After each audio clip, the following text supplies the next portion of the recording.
anti-aérien américain, Patriot, s'il est donc visiblement livré à l'Ukraine. C'était lors d'une conférence de presse tenue en visioconférence à Moscou. Il a donc décidé que la livraison à l'Ukraine de ce système par les États-Unis conduirait à l'enlisement du conflit. Toutefois, il a souligné que ce système de défense est d'ailleurs désuet et qu'il n'est pas aussi efficace que le système russe S-300.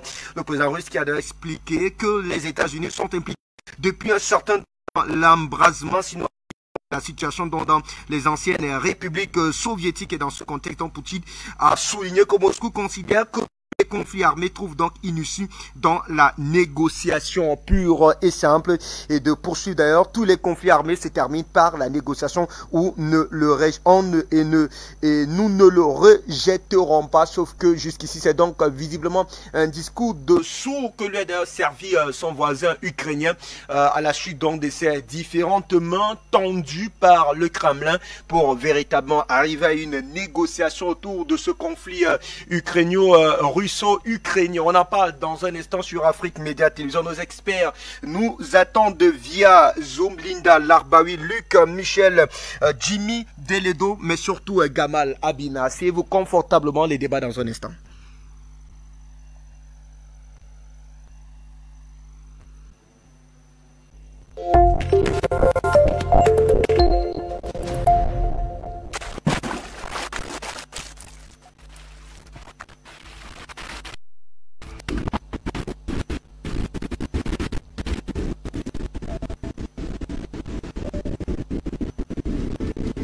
Afrique Média.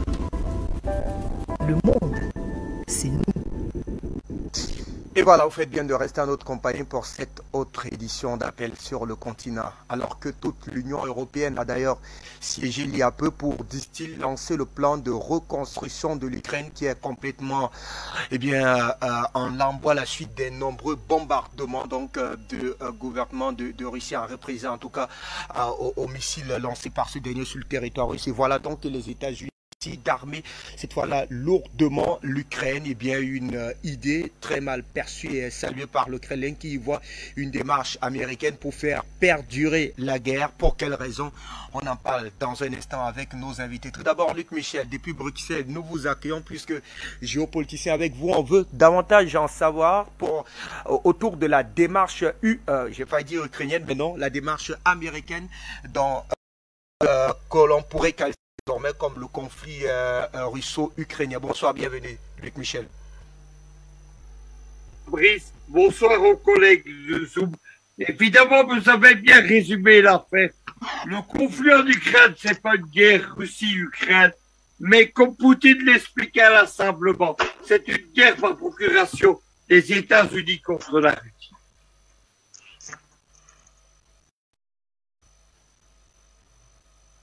Est-ce que nous avons Luc Michel encore en repérage? Oui, je suis toujours là. Allez-y, Luc, nous vous écoutons. Et donc, ce qui se passe actuellement, c'est un peu comme cela depuis la fin de la guerre froide dans les années 1980. Lorsque Washington s'oppose à Moscou et aujourd'hui à Pékin, c'est par des guerres par procuration. Mais en fait, l'Ukraine, c'est un État fantoche qui n'a aucune autonomie militaire ou géopolitique. C'est simplement un pion des États-Unis. Et les États-Unis sont décidés à se battre jusqu'à la dernière goutte de sang du dernier soldat ukrainien. Par contre, Poutine, évidemment, c'est la faiblesse de la Russie. Il ménage l'Ukraine puisque lui. Moi, je connais bien l'Ukraine, la Russie, etc. J'ai passé les 40 dernières années en Europe de l'Est. J'étais marié à une Russe. J'ai eu des amis ukrainiens et moldaves. Eh bien, ce sont des peuples frères, évidemment. Et jusqu'en 2005-2010, il n'y avait pas de différence entre l'Ukraine et la Russie. Ce sont les États-Unis qui ont créé un fossé de sang entre les deux pays. Donc, Poutine ménage les Ukrainiens. Il n'est pas décidé à détruire totalement le pays. Néanmoins, évidemment, ce qui se passe, c'est que les frappes de missiles qui étaient imposées à la Russie par les États-Unis sont en train de détruire l'infrastructure ukrainienne. Ce matin, le ministre de l'économie ukrainien nous a fait un show de propagande. Il a expliqué qu'en fait, l'économie ukrainienne était en croissance, qu'elle connaîtrait une augmentation de prix élevé de 6% l'année prochaine. Au moment où il n'y a plus d'électricité et où les villes ukrainiennes sont plongées dans le noir et les unis. Eh bien, donc, la propagande ukrainienne, elle fait une croissance sans énergie. C'est un miracle de l'écologie américaine.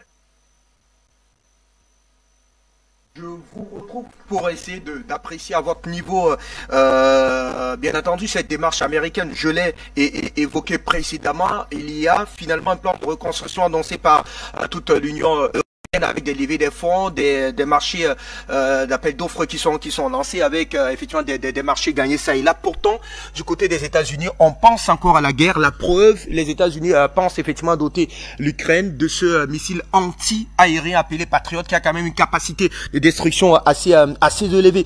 Comment analyser à votre niveau, Jimmy, cette démarche américaine? Bonsoir.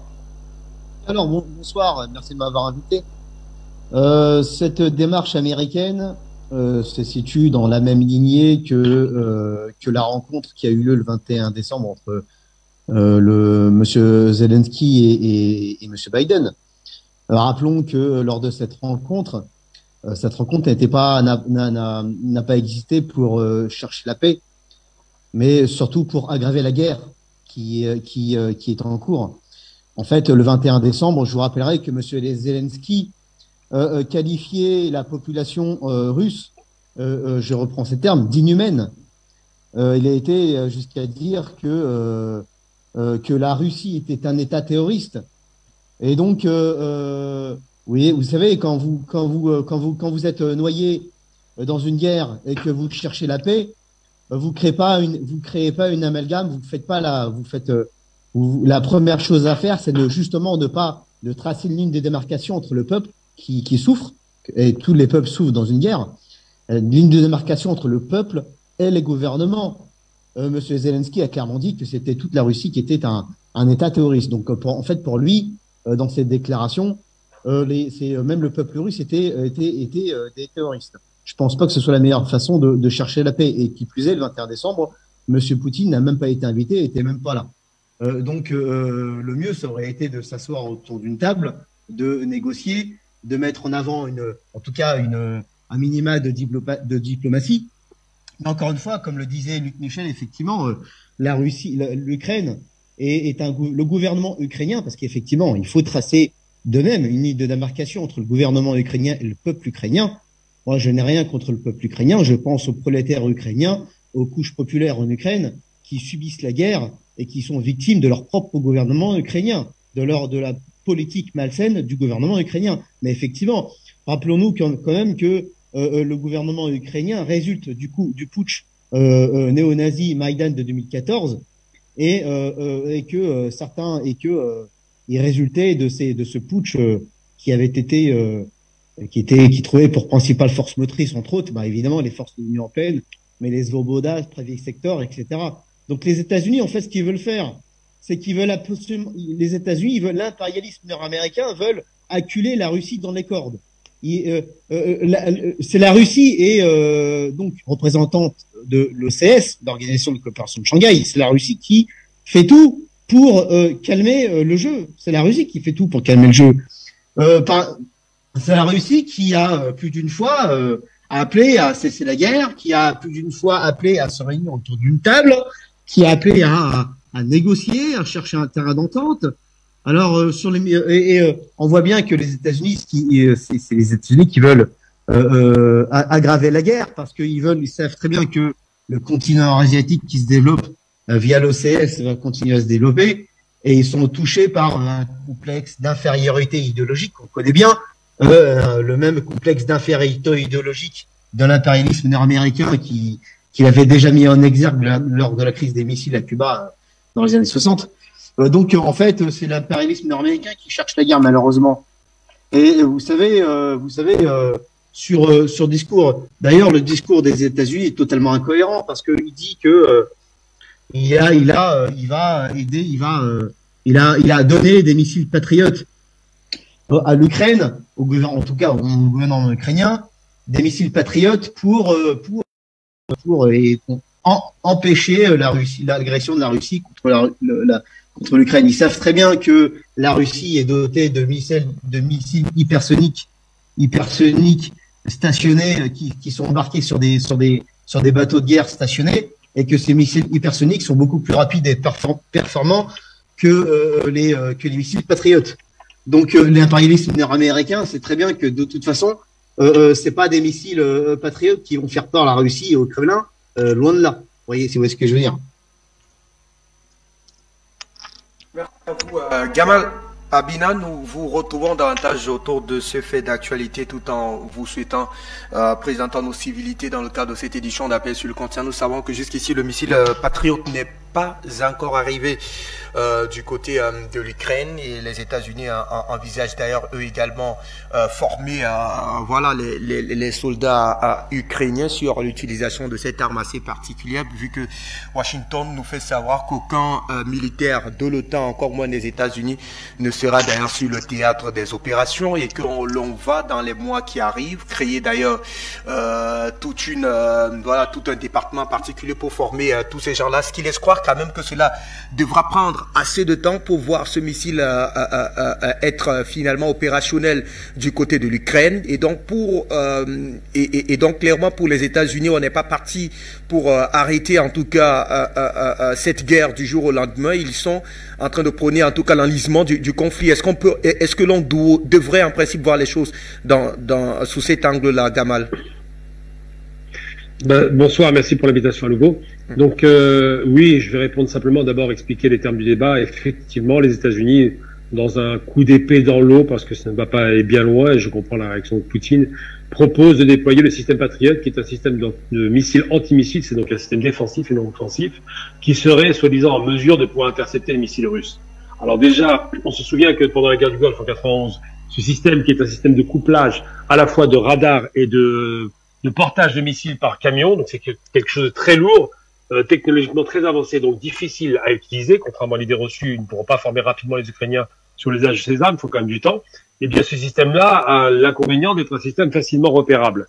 C'est-à-dire que vous tirez un missile, on sait immédiatement d'où vient la trace thermique du missile, et très rapidement on peut détruire effectivement la source, la base, ou au moins identifier la zone de tir. Ensuite, c'est un système qui coûte très cher. Parce que chaque missile coûte des millions de dollars à la fabrication, et évidemment, à chaque fois que vous en lancez un, ça vous coûte plus cher que le missile qui est envoyé. Et surtout, l'aspect qui est intéressant, c'est que en 91, en Irak, lorsqu'ils ont déployé ce système, qui a été aussi déployé en Turquie récemment, il y a une vingtaine de pays actuellement qui en disposent, on se rend bien compte que les performances de ce système de missiles anti-missiles, d'abord, ne peuvent pas répondre à les missiles hypersoniques. Ça commence par le début. C'est-à-dire que les missiles hypersoniques sont ininterceptables par ce système, c'est pas opérant, parce que les capacités de détection ne sont pas assez rapides pour pouvoir faire face à un missile qui va à 18 000 km/h, c'est la première chose. Deuxième chose, ce système a fait défaillance en Irak en 91, puisque Saddam Hussein qui tirait des Scud-B. Les Scud-B, c'est les missiles coréens qui ont été améliorés par les Irakiens. Il en a tiré, alors officiellement 44, 41 ont été interceptés en Arabie.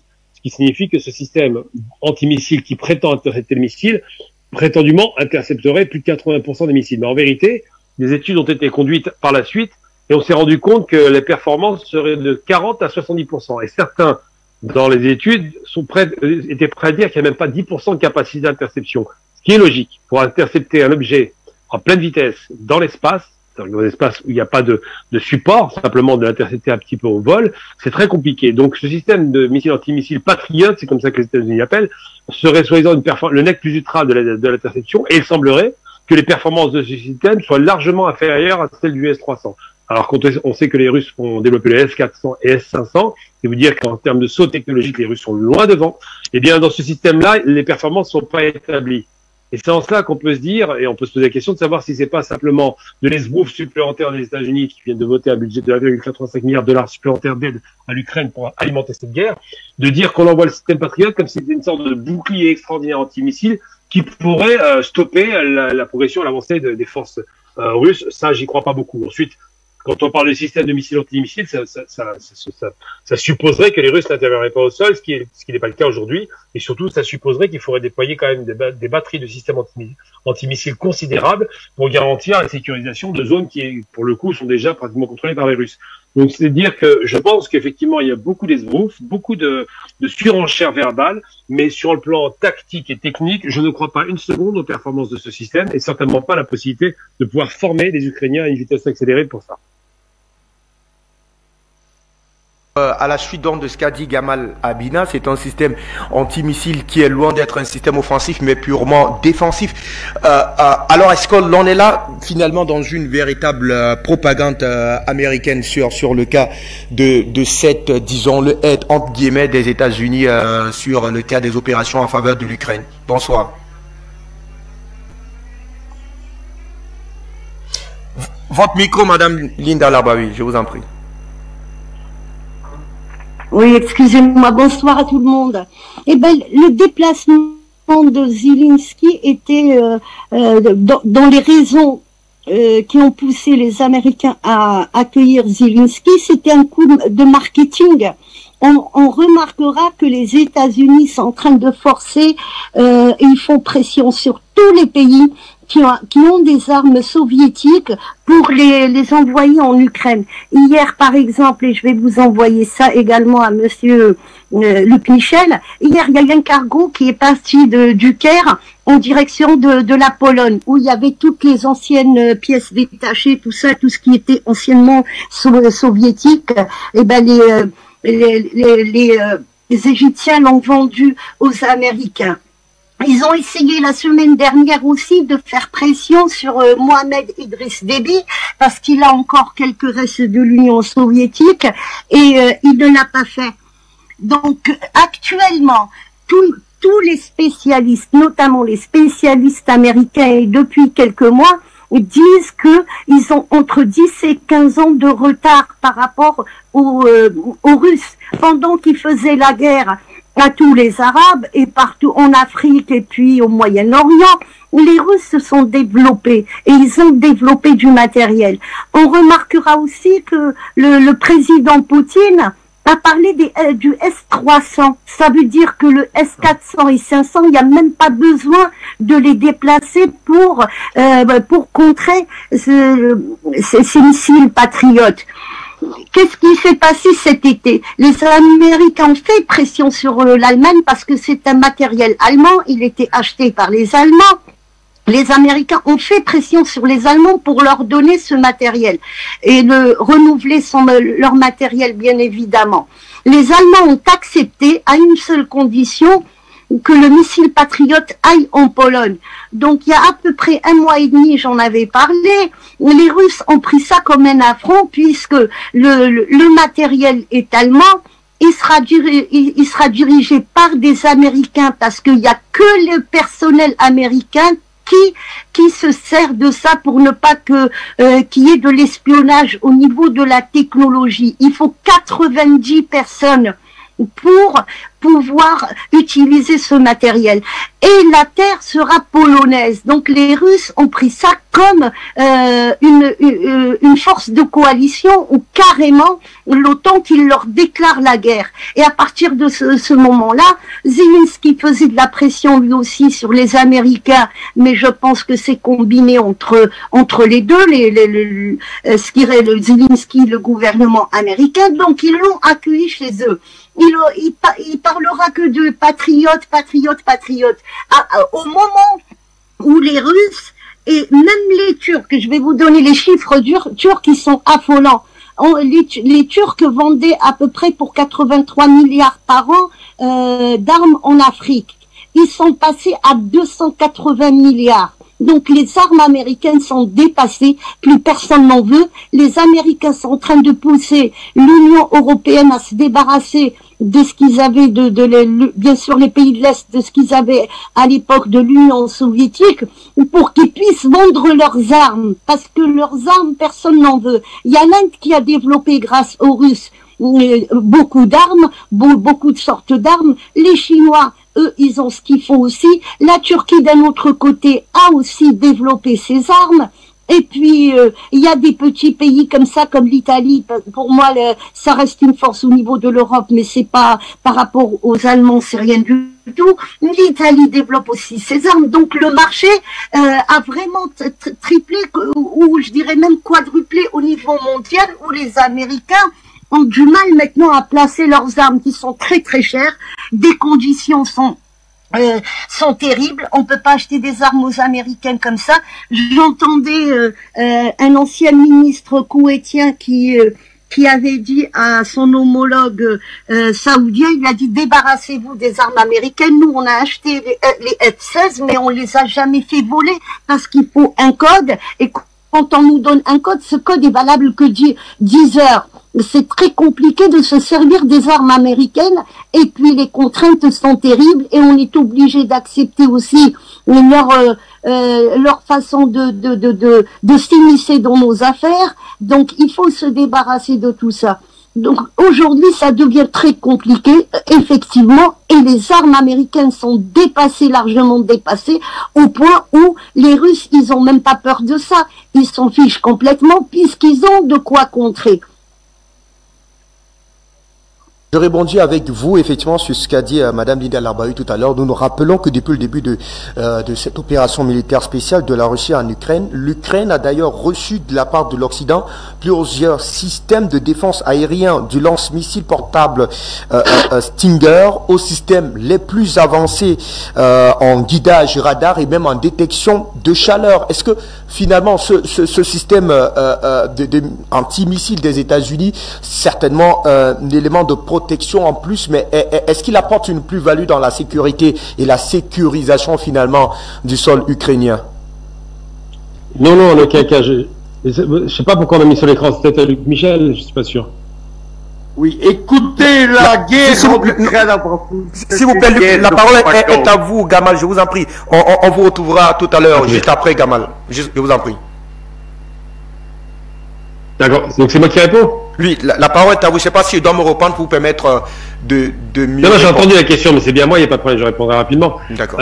C'est des systèmes, alors ça rappelle un peu la guerre des étoiles, je ne sais pas si vous vous souvenez de ce dispositif qui avait été lancé comme coup de bluff par Reagan, qui prétendait pouvoir protéger la totalité, l'intégralité des États-Unis avec un système antimissile qui aurait été cette fois-ci spatial, donc, et qui aurait été guidé par des satellites et qui aurait intercepté ce qu'on appelait à l'époque les systèmes de missiles offensifs russes, qui étaient donc les missiles intercontinentaux, qui étaient de grands missiles, très lourds, très longs, mais qui étaient évidemment pas aussi performants que ce qu'on a aujourd'hui avec les hypersoniques.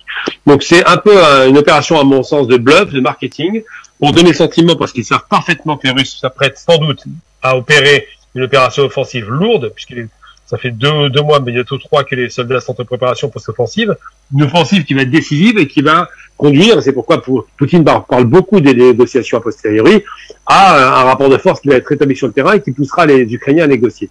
Les Américains donnent le sentiment qu'ils veulent donner de la haute technologie aux Ukrainiens, mais il se trouve que sur le plan balistique, donc les systèmes de tir balistique classiques et autres d'ailleurs, parce que c'est pas seulement du balistique maintenant, il y a du guidage, il y a des systèmes de tir réorientables, tout ça fait que ça invalide complètement le système de défense d'interception de missiles américains. Alors ils disent ça pour donner un point sur un plan psychologique prépondérant et donner le sentiment russes qui vont être en difficulté, mais dans les faits, malheureusement pour les États-Unis, ils n'ont aucun moyen d'interception des missiles hypersoniques, c'est une chose, et surtout ils ont beaucoup de difficultés à déployer ce système en territoire ukrainien dans des zones sécurisées, puisque le ciel appartient aux Russes, on le sait aujourd'hui, depuis des mois d'ailleurs. Et pour finir, c'est un système d'interception qui, manifestement, est dépassé. Je veux dire, ils ont très peu fait leur preuve en Syrie récemment, et ils l'ont pas fait très peu en Irak, on l'a vu pendant la guerre, et surtout ils l'ont pas fait par rapport à d'autres théâtres d'opération dont on pensait qu'ils étaient parfaitement impénétrables. Ça rappelle un peu le système dôme d'acier ou dôme de fer des Israéliens, qui donnait l'impression qu'ils interceptaient tous les missiles. On l'a vu pour la guerre en 2014, ou à Gaza, de nombreuses reprises, où la plupart des roquettes et les missiles tirés, enfin les rares missiles et surtout les roquettes tirées, sont parfaitement arrivés à domicile. Ils ont beau faire de la propagande, on se rend bien compte de toute façon qu'il y a bien des impacts conséquents par rapport aux différentes salves d'attaque. La problématique de ces systèmes d'interception, c'est que ça coûte cher. Chaque missile lancé, c'est des centaines de millions de dollars qui partent en fumée. Et surtout, c'est peu efficace puisque leur taux de réussite est estimé entre 40 et 70% de perception, ce qui n'est pas exceptionnel en réalité. Et puis surtout, quand vous avez en face de vous une machine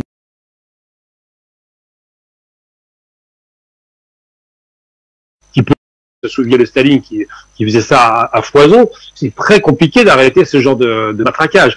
Vous allez dépenser des milliards pour obtenir un résultat faible, avec de toute façon, in fine, un épuisement des ressources de missiles américains intercepteurs face à une surabondance de missiles russes qui sont déjà là depuis très longtemps et qui ne rêvent que d'une seule chose, de les utiliser si besoin est.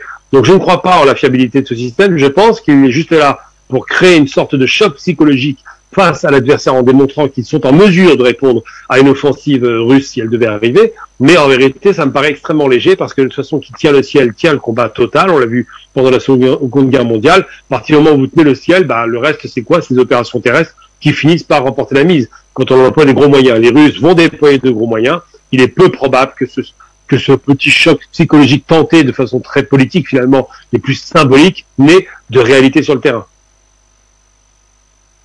Michel et Gamal a relevé tout à l'heure, ces missiles sont on ne peut plus coûteux. Un seul, je rappelle, coûte environ près de 3 millions de dollars américains, soit 3 fois le coût d'un missile NASAM, National Advanced Surface to Air Missile System.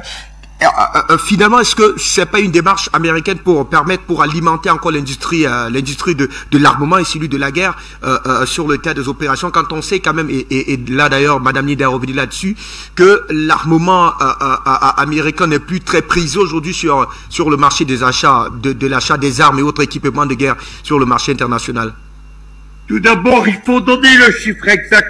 C'est pas 3 millions de dollars, mais 30 millions de dollars que coûte l'utilisation des Patriotes. Il faut savoir qu'ils ne sont pas capables d'intercepter des drones iraniens qui coûtent eux 30 000 dollars. 30 000 dollars contre 30 millions, il n'y a pas photo. La guerre en Ukraine, c'est une guerre de propagande. La propagande de guerre de l'OTAN, elle a fait croire que le déploiement des Patriotes allait changer le visage de la guerre en Ukraine. C'est totalement faux. Comme on l'a expliqué, les Patriotes, c'est un matériel dépassé qui était mis au point pendant la dernière décennie de la guerre froide, c'est-à-dire dans les années 1980. À l'époque, le matériel soviétique équivalent, c'était le S-300. Mais en 2015, les Soviétiques, les Russes ont déployé les S-400 et puis la version modernisée, les S-500. Des villes aujourd'hui comme Minsk ou Moscou sont sanctuarisées par les S-500. Par contre, les Américains n'ont pas maternisé leur matériel. Je vais donner un exemple.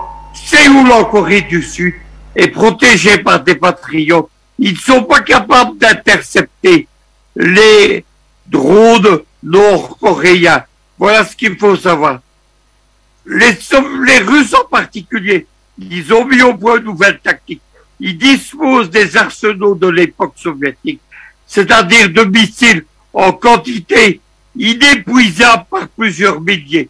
Ils vont donc noyer les missiles des Patriotes sous une première vague de vieux missiles soviétiques et ensuite il faut employer les missiles hypersoniques. Les Patriotes donc sont totalement obsolètes. Deuxièmement, pour utiliser les Patriotes, il faut une équipe de 120 soldats qui prend près de 6 mois à être formés. Les Ukrainiens, puisque les armées de l'OTAN n'interviendront pas en Ukraine, ils vont être formés en Pologne et en Lituanie. Ils n'interviendront pas avant 6 mois. Tout ça est donc du bluff. D'ici là, évidemment, il y aura l'offensive d'hiver de la Russie. Et il y aura la destruction totale de l'infrastructure énergétique et militaire de l'Ukraine, qui n'existe déjà plus à plus de 50%. Il faut arrêter de croire ce que racontent les médias de l'OTAN. Je déplore depuis le début de l'opération d'Ukraine que sur toutes les chaînes de télévision africaines notamment, on écoute les médias de l'OTAN et on croit aux médias mensonges de ceux-ci. La propagande de l'OTAN, c'est 24 heures sur 24 de mensonges, 7 jours sur 7. Il y a en particulier les soi-disant experts de l'OTAN. Sur les chaînes françaises, ce sont des généraux et des colonels de l'armée française qui ont fait toute leur carrière militaire avant d'être à leur retraite, au service des guerres de l'OTAN, en Yougoslavie, en Irak et en Afghanistan. Ces gens, ce sont les Pinocchios de l'armée française.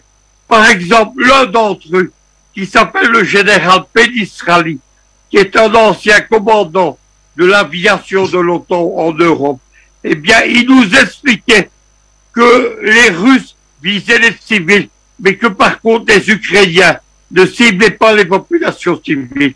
C'est un média mensonge. La guerre en Ukraine, elle a commencé en 2014, lorsque les Ukrainiens ont bombardé les populations russophones des masses. Elles n'ont jamais arrêté.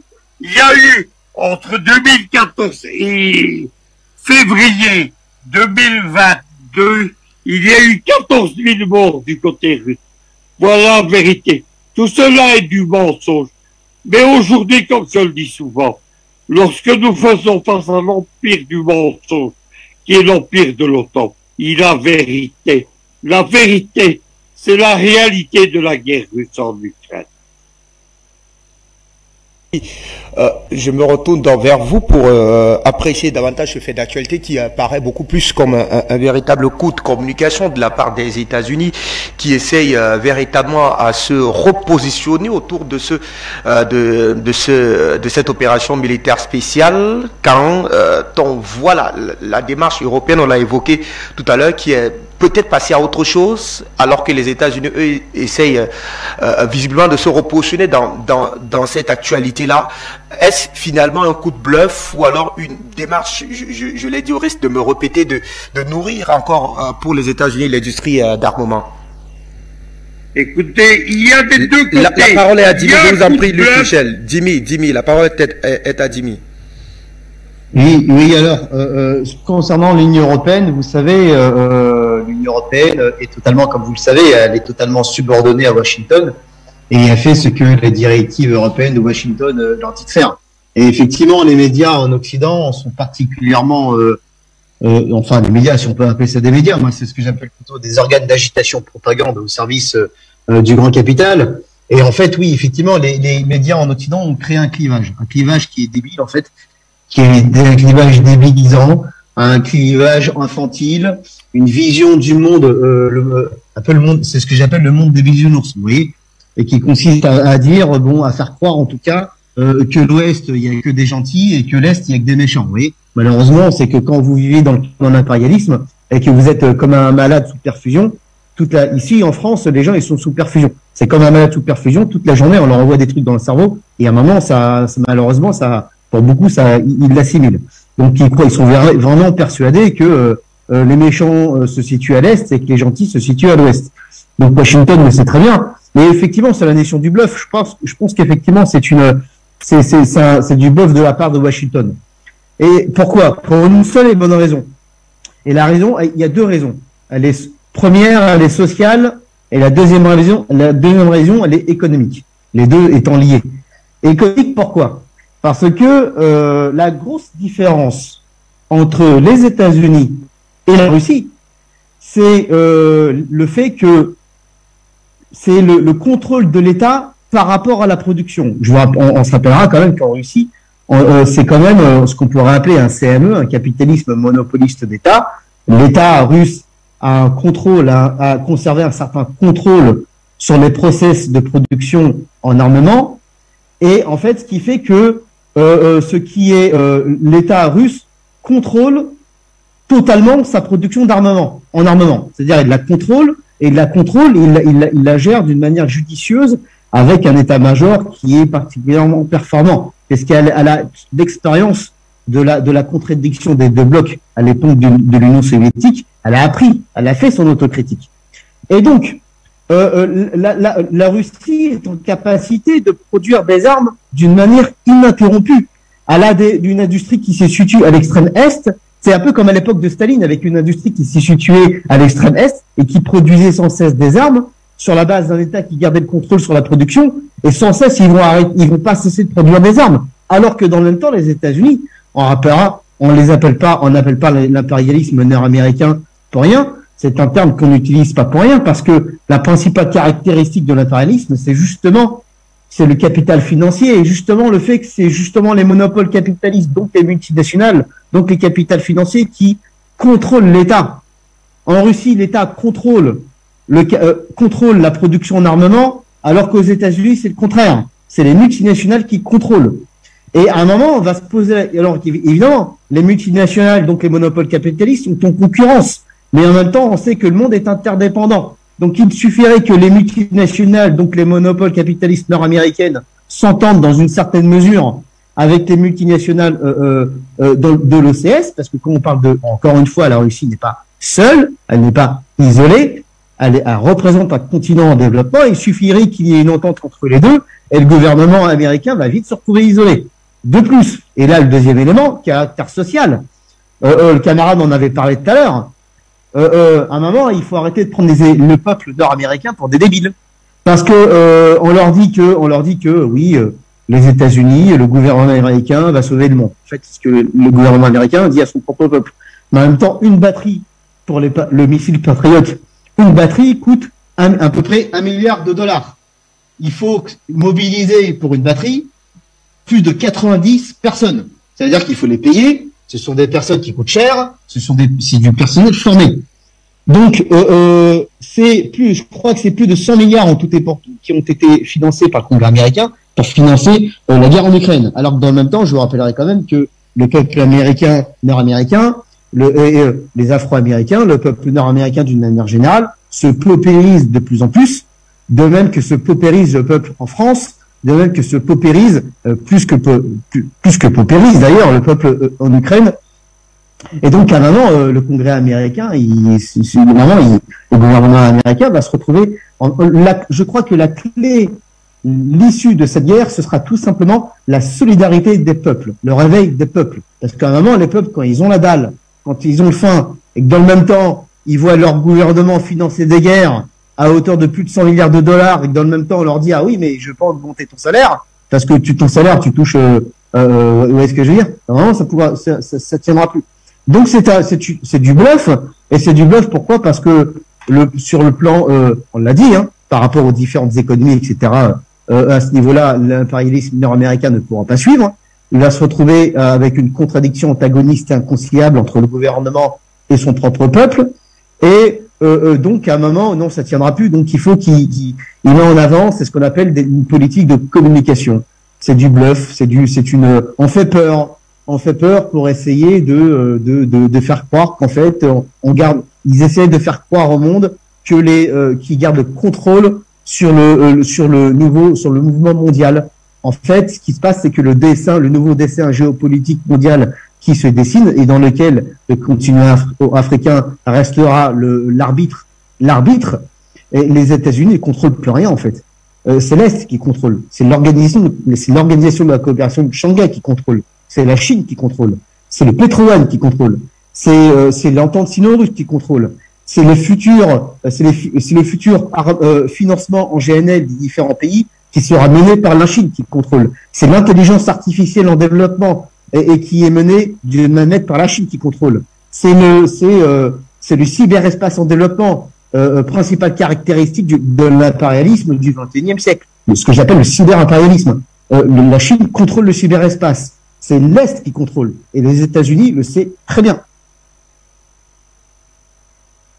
Oh, Jimmy. Allez, Madame Linda Larbaoui, c'est finalement un missile qui va coûter dans tous les sens du terme, en termes de finances à l'Ukraine. Ça fait 30 millions de dollars pour un seul missile. Et d'ailleurs, Jimmy vient de nous apporter un élément en plus.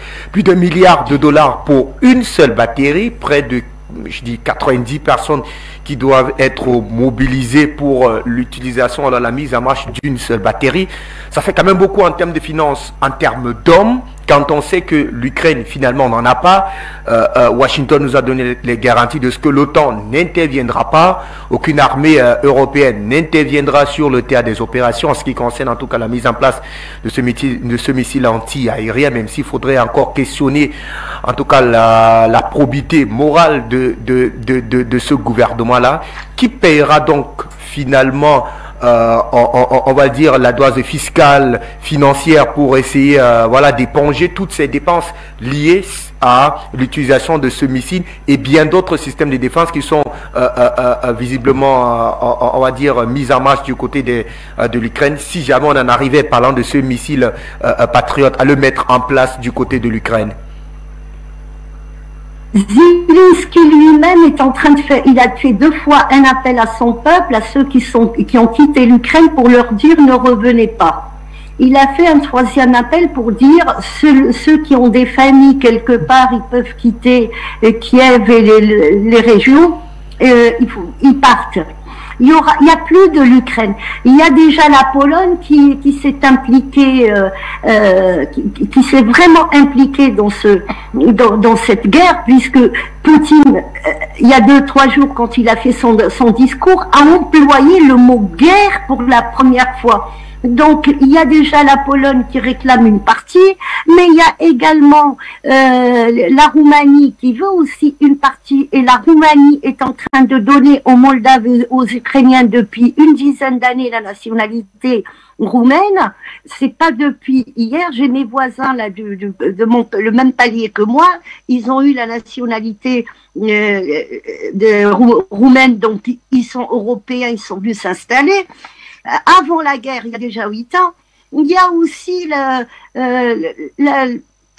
Hongrie qui est en train de réclamer aussi une partie. Donc il y a tout un micmac. Il n'y a plus d'Ukraine, il n'y a personne qui va payer. C'est les États-Unis qui vont mettre main basse sur ce qui va rester, puisque c'est eux qui gèrent tout ça. Maintenant, je vais quand même dire une chose, et ça, la source, je l'ai vérifiée plusieurs fois. Ceux qui fabriquent, la société qui fabrique le Patriote, c'est une société privée. Elle est contre de faire des formations, que ce soit des Ukrainiens qui l'utilisent. Il faut que ce soit des Américains.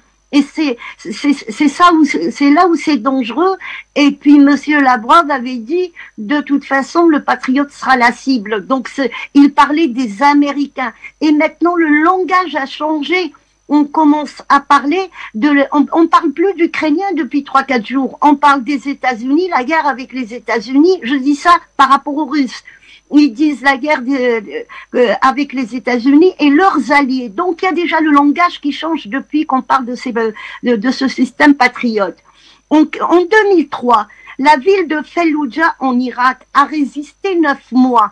Et c'est là où on a vu déjà la faiblesse du patriote. Quand il y a eu la mort de Qasem Soleimani, les Iraniens ont répondu à cet attentat. Ils ont bombardé la base américaine en Irak et le Patriote n'a rien fait. Les Américains n'ont pas fait... ils n'ont pas fait foi, ils n'ont pas parlé de ça, ils se sont tus. Il y a quelques presses vraiment spécialisées qui ont parlé de ça. Et d'ailleurs, c'est là où les Américains ont commencé à quitter l'Irak et c'est les Chinois qui les remplacent petit à petit. Parce que les Iraniens avaient dit à cette époque-là, ce n'est que le début. Et le Patriote avait échoué. Et on a vu le Patriote aussi en Arabie Saoudite face aux Houthis. Pourquoi les Américains? Pourquoi Trump l'a enlevé? C'était pas qu'il y avait une embrouille avec l'Arabie Saoudite. Il voulait pas montrer la faiblesse du Patriote puisqu'il gagne beaucoup d'argent avec ça.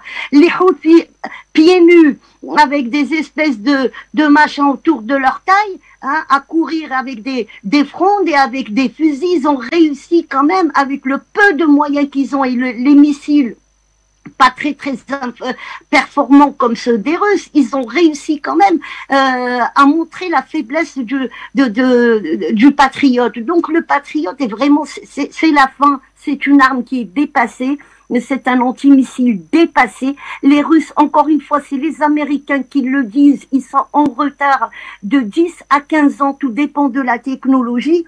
Ou si on prend le S500 modernisé, on est au S550. Donc, on est carrément à une arme 6e génération. Et le Patriote, c'est une arme 2e génération, puisque le S300 le dépasse largement. Donc, tout ça, ce n'est qu'une propagande. Les Américains veulent continuer à vendre leurs armes. Ils veulent pas avouer leur échec. Ils veulent pas avouer que c'est fini. Ils n'ont plus les moyens de faire face ni de défendre quiconque. Ce qui se passe entre la Corée du Nord et la Corée du Sud, par exemple, la Corée du Nord, quand elle envoie ses missiles, ils ont même dépassé le Japon. Les missiles, ils sont tombés de l'autre côté. Donc les Américains sont incapables aujourd'hui de faire quoi que ce soit. Et Macron l'a dit, il l'a dit textuellement. Il dit il faut développer notre propre système de défense. Pour ne pas dire que les Américains, avec les armes qu'ils ont aujourd'hui, ils ont pris beaucoup de retard, et ils ne peuvent plus ils ne peuvent plus se défendre eux-mêmes, puisque j'ai parlé tout à l'heure de l'Iran quand ils ont bombardé la base irakienne. Ils ont même pas répondu avec un drone ou avec un tir.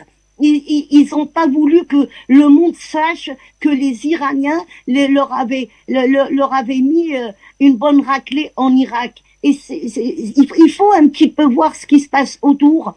Et c'est là où on comprend que les Américains n'ont plus les moyens qu'ils avaient. Quand on a parlé du Mali, je disais le Mali, ça va être très difficile. Parce que s'ils veulent une confrontation avec la Russie, c'est là où elle aura lieu. C'est au Mali. Lavrov lui-même était sorti pour dire il y a des pays amis. Et il a dit textuellement le Mali en est un. Donc c'était fini. L'histoire du Mali était terminée par rapport à l'Occident. La France et tous ses alliés, les Américains. Tout ça, ça montre la faiblesse des États-Unis, de l'OTAN, qui ne sont plus capables déjà de se défendre eux-mêmes. Quand on voit que l'armée française et l'armée espagnole, à chaque fois, ils sortent pour attaquer l'Algérie et les armes algériennes. Pourquoi? Parce qu'ils savent qu'ils peuvent pas faire le poids.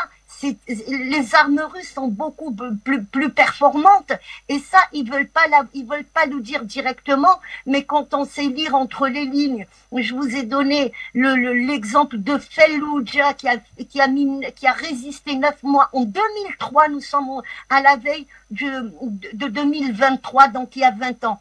Tout ça est dépassé et les Américains devront bien se mettre dans la tête qu'ils n'ont plus les moyens qu'ils avaient et le monde a véritablement changé. Alors Gamal, je vous donne la parole. Est-ce que dans la démarche américaine, l'on ne viserait peut-être pas à tenter à mieux faire découvrir l'armement russe, puisque c'est une guerre finalement par procuration pour les États-Unis sur le théâtre ukrainien? Mais faire découvrir l'armement américain, c'est ça la question? Est-ce que la démarche américaine n'est pas davantage d'exposer l'armement russe en multipliant ou alors en sortant ce genre d'armement sachant finalement que ce ne sera pas une arme assez délicate pour la Russie, qui a la capacité en tout cas de pouvoir la cantonner. D'ailleurs, le président Poutine l'a dit, la Russie a la capacité de détruire ce missile Patriot. Est-ce que la démarche américaine ne viserait pas dans le fond finalement peut-être à éprouver l'armement russe sur le théâtre des opérations? Oui, c'est une façon d'essayer de mettre en défaillance les systèmes d'attaque des Russes, parce qu'on parle d'offensif et défensif. Le système Patriot est un système, que je le disais tout à l'heure, couplé de radars et de missiles tractés par camion. Donc c'est un système qui est très lourd, qui est difficile à mettre en place. Et Luc Michel l'a très bien justement dit tout à l'heure, les Russes ont des batteries considérables de missiles non utilisés depuis la guerre froide, qui peuvent être sollicités uniquement pour obliger et mobiliser l'usage de ces missiles qui coûtent entre 30 et 100 millions de dollars. Ça dépend des types de missiles de défense. Donc ce qui se passe, c'est que non seulement ça ne mettra pas à l'épreuve la qualité de l'armement des Russes, même s'il a été un peu mis à l'épreuve dans la mesure où les objectifs militaires n'ont pas tous été atteints, mais il n'en reste pas moins que 20% du territoire ukrainien est sous contrôle russe. Mais surtout, la plus importante des choses, c'est que c'est une bataille, effectivement par proxy, une guerre par proxy, de la part de l'OTAN, donc des États-Unis, pour mettre à l'épreuve les qualités réelles du matériel russe. C'est une façon de faire un banc d'essai, on en parlait, un benchmark, comme disent les Américains, un banc d'essai par rapport aux différentes qualités des différents armements utilisés. Alors, ce qui se passe, c'est qu'en matière balistique, les Russes sont largement devant. Ça fait très longtemps qu'ils ont relancé leur programme balistique. Ils ont les moyens financiers, ils ont mis le paquet sur la recherche et développement, ils ont investi le secteur de l'informatique qu'ils ne maîtrisaient pas du temps de la guerre froide, et aujourd'hui, les Russes ont développé, parce que ça répond finalement à ce qui s'est passé pendant la guerre froide. Le coup de bluff de Reagan a fonctionné, puisque son fameux système Star Wars, guerre des étoiles qu'il a mis en place, a épuisé littéralement la Russie dans une course à l'armement qui lui a coûté évidemment l'Union soviétique. Aujourd'hui, les Russes ne tombent pas en ce piège-là, d'abord parce qu'ils ont des moyens financiers qu'ils n'avaient pas à l'époque, ensuite parce qu'ils ont des moyens technologiques qu'ils ne maîtrisaient pas à l'époque, et surtout parce que le monde soviétique n'avait pas la maîtrise de l'informatique, ce que la Russie de Poutine maîtrise parfaitement. Donc dans différents secteurs d'expertise et de domaines d'expertise, les Russes ont pris largement d'avance. J'ai envie de rappeler quand même qu'après la Seconde Guerre mondiale, c'était les Russes qui étaient aux avant-postes du programme spatial. C'était eux qui ont envoyé un chien dans l'espace, puis un homme, Yuri Gagarin. C'est eux qui ont investi l'espace les premiers, les Américains étaient en retard. Après, les Américains ont comblé leur retard en allant sur la Lune. Ils ont comblé leur retard en essayant d'investir le plus d'argent possible dans l'espace avec la NASA, mais ça n'a pas retiré les qualités des Russes qui maîtrisent le ciel, qui maîtrisent l'espace. Avec Soyouz, la Station Spatiale Internationale, avec les lanceurs russes qui restent toujours à Baïkonour, toujours aussi efficaces et actifs, et peu chers. Faut pas oublier que le rapport de l'armement russe est beaucoup moins cher que l'armement américain, et qu'en matière technologique, le retard est comblé. Donc il y a une course aux armements qui est relancée à nouveau, sauf que l'anticipation de la Russie, ça a été de relancer la course aux armements il y a 20 ans. C'est pas il y a 2-3 ans, il y a 5 ans. Donc la mise à l'épreuve des armes russes, effectivement, dans le conflit, est un des objectifs américains. Pourquoi? Parce qu'il faut être très clair, nous ne racontons pas l'histoire. Quand il y a un conflit, on l'a vu en Irak en 91, en 2003, les marchés derrière se développent immédiatement. C'est-à-dire que le banc d'essai que constitue un théâtre d'opération militaire avec des réalités sur le terrain et des morts, faut le déplorer, eh bien cette espèce de logique, qui est une logique en vérité très cynique, elle conduit à dire, voilà, vous voyez la qualité de nos armements, c'est de la bonne qualité, ça fonctionne bien, c'est efficace, achetez chez nous. Voilà. Et aujourd'hui, eh bien la concurrence états-unienne face à la Russie, souvent part de l'armement. C'est pas des principes humains qui nous intéressent. Les États-Unis se moquent complètement de la vie des Ukrainiens. Ils s'en sont toujours moqués en vérité. C'est les Russes qui ont libéré l'Ukraine, je rappelle, des nazis. Hein. J'ai oublié ça. Donc c'est les Russes qui ont créé l'Ukraine aussi, faut l'oublier, en 91. L'État ukrainien n'existait pas avant. Il a existé une petite période après la Première Guerre mondiale, mais après ça n'existait plus. Donc c'est une volonté russe de faire que ce que Poutine appelle ses frères slaves, et ce sont bien des slaves, ne soient pas lourdement à ce point impactés pour un conflit qui manifestement était téléguidé. Mais le fait de mettre à l'épreuve les armements russes ne va pas donner grand-chose en réalité, parce que les Russes vont se débarrasser de la vieille ferraille qui ne leur sert plus à grand-chose, donc des attaques de missiles classiques et conventionnels, et après prendront les missiles moins conventionnels, bien que n'étant pas nucléaires, donc des missiles hypersoniques, qui auront des impacts considérables. Et je tiens à rappeler qu'une attaque russe qui s'est produite il y a à peu près un peu plus d'un mois maintenant, qui faisait suite à l'attaque terroriste du pont de Crimée, a frappé 84 cibles en Ukraine sans avoir été le moins du monde intercepté. C'était les missiles hypersoniques d'une précision de métronome, pour le coup, très très précis, qui ont provoqué un choc psychologique en Ukraine, puisque cette attaque s'est faite à 6 heures du matin. Il y a eu très peu de morts, mais les dégâts étaient au rendez-vous et les objectifs atteints. Donc cette façon de vouloir mettre à l'épreuve l'armement russe, je pense, c'est une façon de bluffer quelque part, et en même temps d'espérer convaincre le reste du monde que les Américains sont toujours la meilleure source d'approvisionnement en matière d'armement offensif ou défensif. Tout ça, c'est de la mise en scène. Dans les faits, il y aura malheureusement, et je le déplore aujourd'hui toujours, des morts humaines, cette fois-ci, qui vont être faites, des pertes humaines considérables, uniquement pour satisfaire les lobbies de l'armement qui, elles, se frottent les mains à chaque fois qu'il y a une guerre, parce qu'elles savent qu'elles vont décrocher le pompon derrière. On se souvient de la guerre d'Irak, ça a arrosé toute la région de l'armement américain, parce que les Américains étaient censés être les vainqueurs de la guerre. Sur la guerre d'Ukraine, celui qui gagnera la guerre remportera la mise sur le plan simplement de la vente d'armes à travers le monde. Dans un instant, Madame Lida, vous souhaitez peut-être apporter un ajout avant de retrouver Luc Michel. Nous vous écoutons, Madame Linda.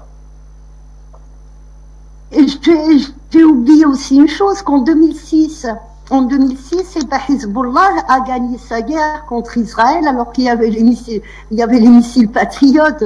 Donc tout ça, je reste persuadée que le déplacement déjà de Zelensky aux États-Unis ne reste qu'un coup de entre autres un coup de marketing pour que les États-Unis puissent continuer à vendre leurs armes. Et actuellement, l'Algérie subit une pression justement par rapport à ce qu'elle possède comme ancienne arme et comme ancienne pièce détachée aussi de l'époque soviétique. Et l'Algérie ne se débarrassera jamais de ça. Ça, j'en suis convaincue, parce que c'est une armée qui garde tout, de toute façon. Que les Russes soient des alliés ou pas, c'est pas ça l'important. En Afrique aussi, les Américains n'arrêtent pas d'essayer d'influencer tout le monde, et tout ça pour dire que les Ukrainiens sont en train de se battre avec des armes soviétiques aussi. Donc il y a un coup de propagande là-dedans. Si les Ukrainiens n'arrivent pas à avancer, c'est parce qu'ils ont été entraînés avec des armes soviétiques, et puis les armes soviétiques ne sont pas aussi performantes. je suis persuadée de ce que je suis en train de dire.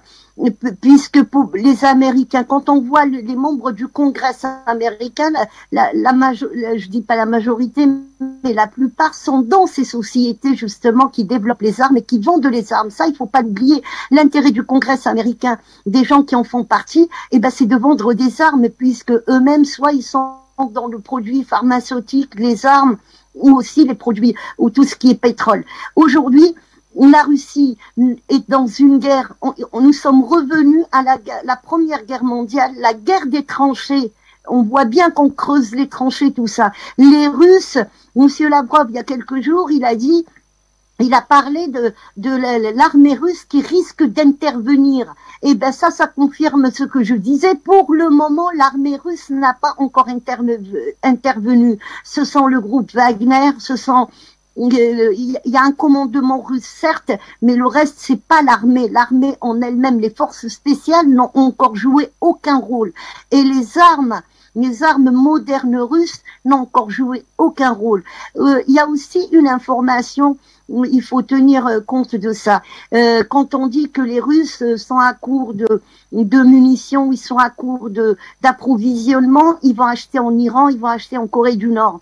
Il faut savoir que depuis Staline a rendu toutes les armes russes, soviétiques à l'époque, nucléaires. Ça va du plus petit drone au missile, tout est nucléaire. Donc aujourd'hui que les Russes sont dans cette guerre, ils ont besoin d'armes traditionnelles et c'est pour ça que ils ont demandé de l'aide à l'Iran et la Corée du Nord qui eux ont développé des armes pas uniquement nucléaires mais des armes que les Russes peuvent utiliser aujourd'hui puisque rien n'a été utilisé de ce qui est moderne.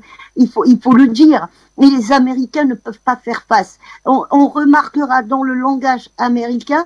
À chaque fois, ils disent on veut pas de confrontation, c'est les Ukrainiens qui décident, c'est les Ukrainiens qui font, c'est les Ukrainiens qui se battent.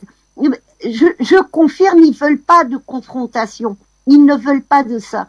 Ils vont se faire manger. Les dernières déclarations des Russes, c'était quoi? Je sais plus si c'est Medvedev qui l'a dit ou Lavrov, il y a 2-3 jours. Ils disent aux Américains, cette fois-ci, vous n'allez pas rester tranquille chez vous, nous avons les moyens de vous atteindre. Et ça veut dire beaucoup. Les Russes ont des missiles qui peuvent aller jusqu'à 13 000 kilomètres en portée, une portée de 13 000 kilomètres. Ça veut dire, il fait presque la moitié du tour du monde. C'est énorme, ça. C'est énorme. Effectivement, sans bouger de chez eux, les Russes, ils peuvent atteindre Washington. Et ils ne s'arrêtent pas de le dire depuis que là, on voit une implication assez importante de l'OTAN. Maintenant, l'OTAN ne se cache plus. Ils se montrent eux-mêmes et ils parlent ouvertement, ils donnent de l'argent ouvertement. Et donc, les Russes vont bien devoir réagir à tout ça. Que depuis le déclenchement de cette opération militaire spéciale, l'Europe, les États-Unis, l'on ne cesse de nous parler de l'aide en faveur de l'Ukraine, qu'elle soit financière, matérielle, qu'elle soit même d'ordre d'armement. Mais finalement, quel est l'état des lieux du côté de l'Ukraine aujourd'hui? Est-ce que cette aide a profité finalement à l'Ukraine, que ce soit de se prémunir, on va dire, des missiles russes, vu que le pays est complètement détruit aujourd'hui? On continue davantage à nous parler des aides financières qui vont venir de l'Europe et des États-Unis, bref, partout. Alors, est-ce qu'on peut déjà faire le bilan de ce qui a été apporté à l'Ukraine jusqu'à ce jour? Est-ce que cela a aidé au pays de venir à hauteur, on va dire, des différentes attaques et autres, voilà, des attaques russes? Écoutez, au départ, il faut retenir une chose. Il y a une gigantesque opération de corruption des politiciens Zelensky. Zelensky, c'était déjà le héros des Panamais. La seconde corruption, elle concerne les réseaux de Biden et George Soros au sein du Parti démocrate. On parle de rétrocommission. Zelensky, par exemple, aurait touché plus d'1,2 milliard de dollars de rétrocommission sur les ventes d'armes. La seconde chose, c'est qu'il ne s'agit pas de dons ou d'aide à l'Ukraine, mais il s'agit d'un mécanisme financier qui avait été mis au point en 1941 pour l'Angleterre et qu'on appelle le pré-bail. C'est-à-dire que si l'Ukraine survit à la guerre, elle va être endettée pour des décennies. Mais il est douteux qu'elle survive. Et à ce moment-là, ce sont les contribuables européens et américains qui vont payer. Aujourd'hui, d'ailleurs, il y a un vaste mouvement parmi les politiciens républicains qui demandent que l'on audite l'aide à l'Ukraine. C'est-à-dire que l'on voit comment les démocrates ont donné cette aide et ce qu'ils ont touché comme corruption. Et les républicains ne veulent plus que cette aide soit payée par les Américains. Ils veulent donc qu'elle stoppe. L'aide américaine à l'Ukraine, elle va stopper lorsque les républicains vont prendre le contrôle de la politique américaine et de la chambre basse de celle-ci. Et probablement de la présidence de la prochaine élection. La troisième chose qu'il faut retenir évidemment, c'est que tout ça s'effectue dans le cadre d'une destruction de l'État ukrainien. Linda expliquait dans le lieu que tous les voisins de l'Ukraine s'apprêtent à se repartager le territoire de l'Ukraine. Les Polonais qui veulent les territoires qui appartenaient à l'Autriche-Hongrie en 1918 et entre 1918 et 1941 à la Pologne, la Roumanie qui veulent les territoires qui appartenaient à la Roumanie entre 1918 et 1944, les Hongrois qui veulent les territoires qui appartenaient à la Hongrie, ce qu'on appelle la Rousse-Carpathia, la Transcarpathie entre 1918 et 1944, enfin les territoires qui appartenaient à l'Empire russe avant 1917, la Novorossia, c'est-à-dire grosso modo une grosse partie de ce que Poutine a annexé il y a 2 mois et de ce qu'il vise encore vers Odessa et vers Kharkov. Donc l'Ukraine, c'est un État qui est en train d'être ruiné, dont les infrastructures militaires, énergétiques et industrielles sont détruites. Les infrastructures industrielles, à plus de 50%, elles sont contenues sur le territoire de Donetsk et de Lugansk. Elles appartiennent aujourd'hui à la Russie. Et donc, la soi-disant aide à l'Ukraine, c'est simplement la perfusion que l'on donne à un mouvement.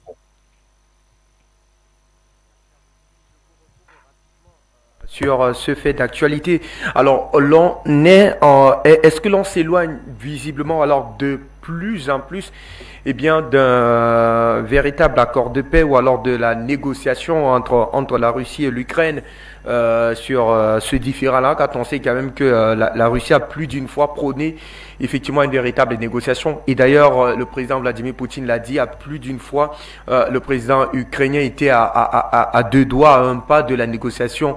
Et voilà, les États-Unis s'éloigneraient davantage de cette hypothèse-là.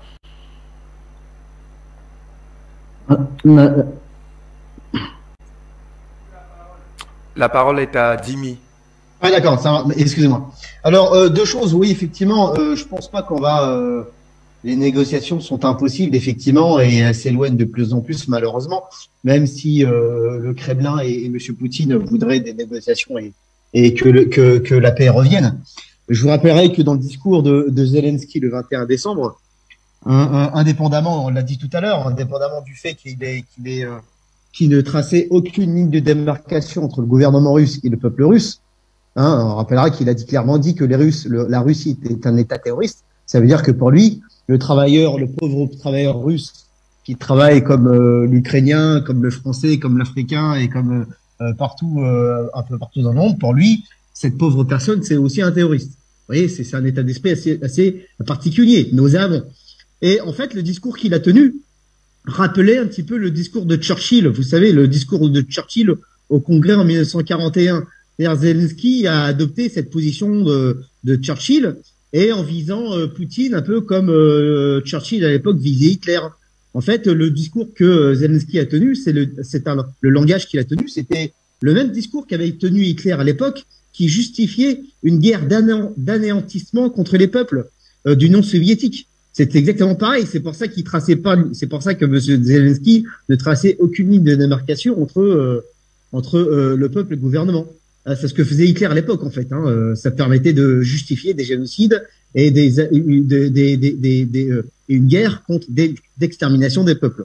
Donc ça, c'est la position qu'il a tenue et qui démontre qu'en fait les négociations, ils en veulent pas, que Washington et lui, ils en veulent pas. Et ensuite, il y a deuxième élément qui fait que de toute façon, pour l'instant, les négociations n'auront pas lieu.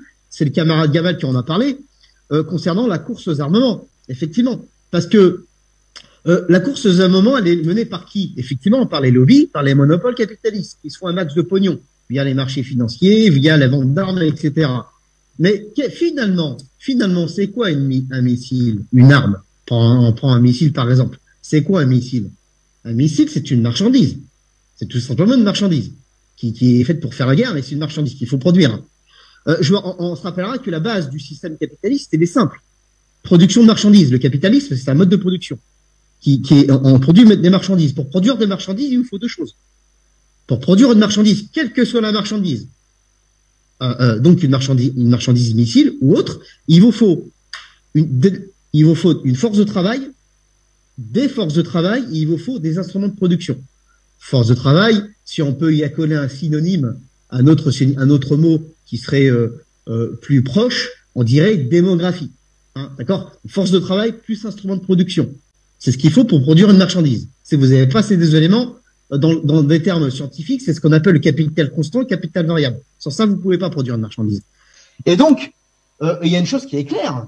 Elle est devant nous, c'est que la force de travail et les instruments de production, c'est-à-dire les capacités productives, se situent dans le bloc du Nouveau Monde, à l'Est. C'est là-bas que ça se situe. La démographie, elle est là-bas. Les instruments de production, sont là-bas. En Union européenne, on ne produit pas. On sait très bien qu'en Union européenne, l'Union européenne est un conglomérat de plusieurs pays impérialistes qui sont devenus des pays commerçants, pas des pays producteurs. On sait bien, vous savez bien que le triumvirat destructeur de l'Union européenne a littéralement pulvérisé l'industrie de tous les pays membres de l'Union européenne, France et Allemagne incluses. Donc, si l'Union européenne maintient la tête hors de l'eau, l'empêchant de couler totalement, c'est parce qu'il est devenu le petit toutou de Washington. Et s'il n'y avait pas Washington, l'Union européenne serait totalement isolée face à lui-même, totalement désindustrialisée, totalement endettée. En plus, qui plus est, avec un peuple qui se réveille, parce qu'en Europe, les peuples se réveillent. Il y a eu des gilets jaunes, ça se réveille. L'idée d'égalité sociale et de répartition des richesses progresse. Donc, qu'est-ce qu'elle ferait l'Union européenne si elle serait isolée? Bon, en fait, je vais vous dire qu'est-ce qu'elle ferait. En Paris et Berlin, ils iraient directement à Pékin, ils iraient au Kremlin, ils se dépêcheraient de signer des accords de marché pour pouvoir se maintenir dans le nouveau dessin géopolitique mondial. Donc, deux choses qui font que les négociations sont pas possibles. La position de le gouvernement ukrainien et de Washington, l'Ukraine étant effectivement le gouvernement fantoche, M. Zelensky étant le pantin de Washington, et qui cette position nauséabonde qui s'est matérialisée notamment par cette fameuse rencontre du 21 décembre, et qui faisait l'apologie de la guerre d'extermination en faisant le parallèle avec les discours en 1941. Et le deuxième élément, c'est cette course aux armements des monopoles capitalistes qui effectivement se tentent concurrence. Mais attention, parce que ça veut pas dire qu'ici ils sont en concurrence maintenant, qu'ils vont pas revenir à une interdépendance à un moment ou à un autre. Donc les négociations s'estompent, elles s'en vont, et malheureusement le Washington et l'Union européenne restent sourds aux appels du Kremlin, et qui telle une voix au milieu du désert, crient à la négociation et à la paix mondiale, et ils font tout pour empêcher le désastre. À Bina, le Congrès américain d'ailleurs récemment a adopté une loi de finances qui voudrait en tout cas que le pays dote les États-Unis, mais l'Ukraine de près de 45 milliards de dollars supplémentaires, ce qui serait quand même une dotation assez spéciale et même assez particulière. Et d'ailleurs, cela est passé visiblement en procédure d'urgence pour une exécution des plus rapides en direction de l'Ukraine. Alors, comment expliquer davantage ces financements à répétition des États-Unis, de l'Occident en direction de l'Ukraine, à court terme, à moyen terme? À quoi allons-nous finalement faire face autour, en tout cas pour ce qui est de ce théâtre des opérations? Vous savez, les États-Unis, c'est les États de la planche à billets. C'est le pays qui s'autorise à faire ce qu'on appelle les DTS, les droits de tirage spéciaux, qui les autorisent à, autant qu'ils le veulent, de façon illimitée, produire du dollar, qui est devenu une monnaie de singe. Les États-Unis ne sont plus corrélés à la réalité économique. C'est-à-dire que le dollar étant la monnaie de référence parce qu'adossée au pétrole et au gaz aujourd'hui, ils tentent leur va-tout en faisant une surenchère. Alors, il faut jamais oublier que les États-Unis sont un agrégat d'États qui ont très souvent conduit des guerres à travers le monde depuis 200 ans. Ils n'ont pas arrêté. Moins que la France, c'est vrai, mais plus évidemment que le reste du monde. Des guerres qui sont très très coûteuses en hommes, en matériel et en argent. Qu'est-ce que je veux dire par là? La guerre d'Afghanistan est estimée, on l'estime, c'est entre 1000 milliards et 3000 milliards de dollars de pertes. 10 ans de guerre qui ont conduit à un échec total, puisqu'ils ont dû partir de façon très précipitée, à la suite de cette guerre. Le Vietnam, c'est pareil. À chaque fois que les États-Unis conduisent des guerres qui durent longtemps, elles leur coûtent très cher financièrement. Par contre, là, l'avantage d'une guerre comme celle-ci par proxy, 45 milliards, finalement, c'est quoi? C'est même pas un vingtième du coût d'une guerre classique américaine qui coûte 1000 milliards de dollars. 45 milliards de dollars, c'est un petit peu une sorte d'investissement, dans l'espoir un peu ridicule de faire en sorte que la Russie s'épuise dans la guerre. C'est encore le rêve américain. Ils pensent que la Russie des années 80 et la Russie des années 2020. Ils se trompent. Et le deuxième aspect, c'est qu'effectivement, il y a un vent d'essai. Il y a la volonté de vouloir montrer que le matériel américain est peut-être de meilleure performance, puisque jusqu'à présent, l'Ukraine n'est équipée et ne produisait, d'ailleurs, faut pas sous-estimer le matériel ukrainien, ne produisait que des armes, évidemment, soviétiques. Alors, je rappelle tout de même que l'Ukraine était à la fois pourvoyeur de blé dans le monde, mais pas seulement. Il vendait aussi beaucoup d'armements. Les chars T-72 étaient produits en Ukraine. C'est-à-dire que l'Ukraine était en mesure de produire aussi de l'armement qui rapportait de l'argent. Aujourd'hui, l'Ukraine, qui pèse à peu près 200 milliards de dollars de PIB, ne peut plus rien produire parce que les usines d'armement ont été détruites. Ce qui conduit à penser que la migration vers l'armement américain deviendrait, du point de vue américain, évidemment, naturelle. Sauf que c'est un pari risqué. La guerre d'Afghanistan n'a pas garanti la position géostratégique des États-Unis, loin s'en faut, ils ont été chassés par la force. L'Irak, d'eux-mêmes, ils ont été chassés par la force. La Syrie, d'eux-mêmes, ils sont partis, quoi qu'il en soit, par la force, quoi qu'on leur dise. La plupart des pays dans lesquels les Américains ont fait des guerres ces dernières années, la Libye, on va s'en rendre compte bientôt, ont conduit systématiquement à l'échec. Le pari américain, c'est un jeu, ce sont des joueurs de poker, et non pas des joueurs d'échecs. Tenter le tout pour le tout, espérer investir pour avoir un retour sur investissement qui soit beaucoup plus important que l'investissement initial. Là, on parle de moins de 50 milliards de dollars à destination de l'Ukraine. Je rappelle que les États-Unis viennent de faire une rencontre internationale avec l'Afrique où ils proposaient 55 milliards de dollars. C'est vous dire un peu le niveau de ridicule dans lequel nous sommes tombés.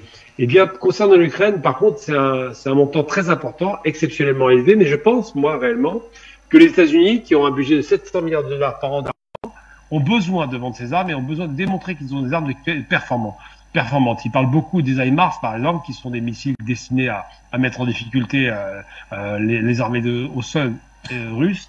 Et là, en l'occurrence, c'est une façon de faire de la publicité, à bon compte, dans le but de démontrer que les Américains ont les meilleures armes. Ça, c'est une chose. Et deuxième chose aussi, c'est que c'est une façon aussi de faire en sorte que, en grattant des marchés dans la région, ils ont quand même eu toute l'Europe centrale, hein, faut l'oublier, en ayant 100 milliards de dollars d'achat d'armement de la part des Allemands qui étaient littéralement en panique à la suite de l'invasion ukrainienne, eh bien les Américains se disent on va continuer à pousser notre avantage dans la région.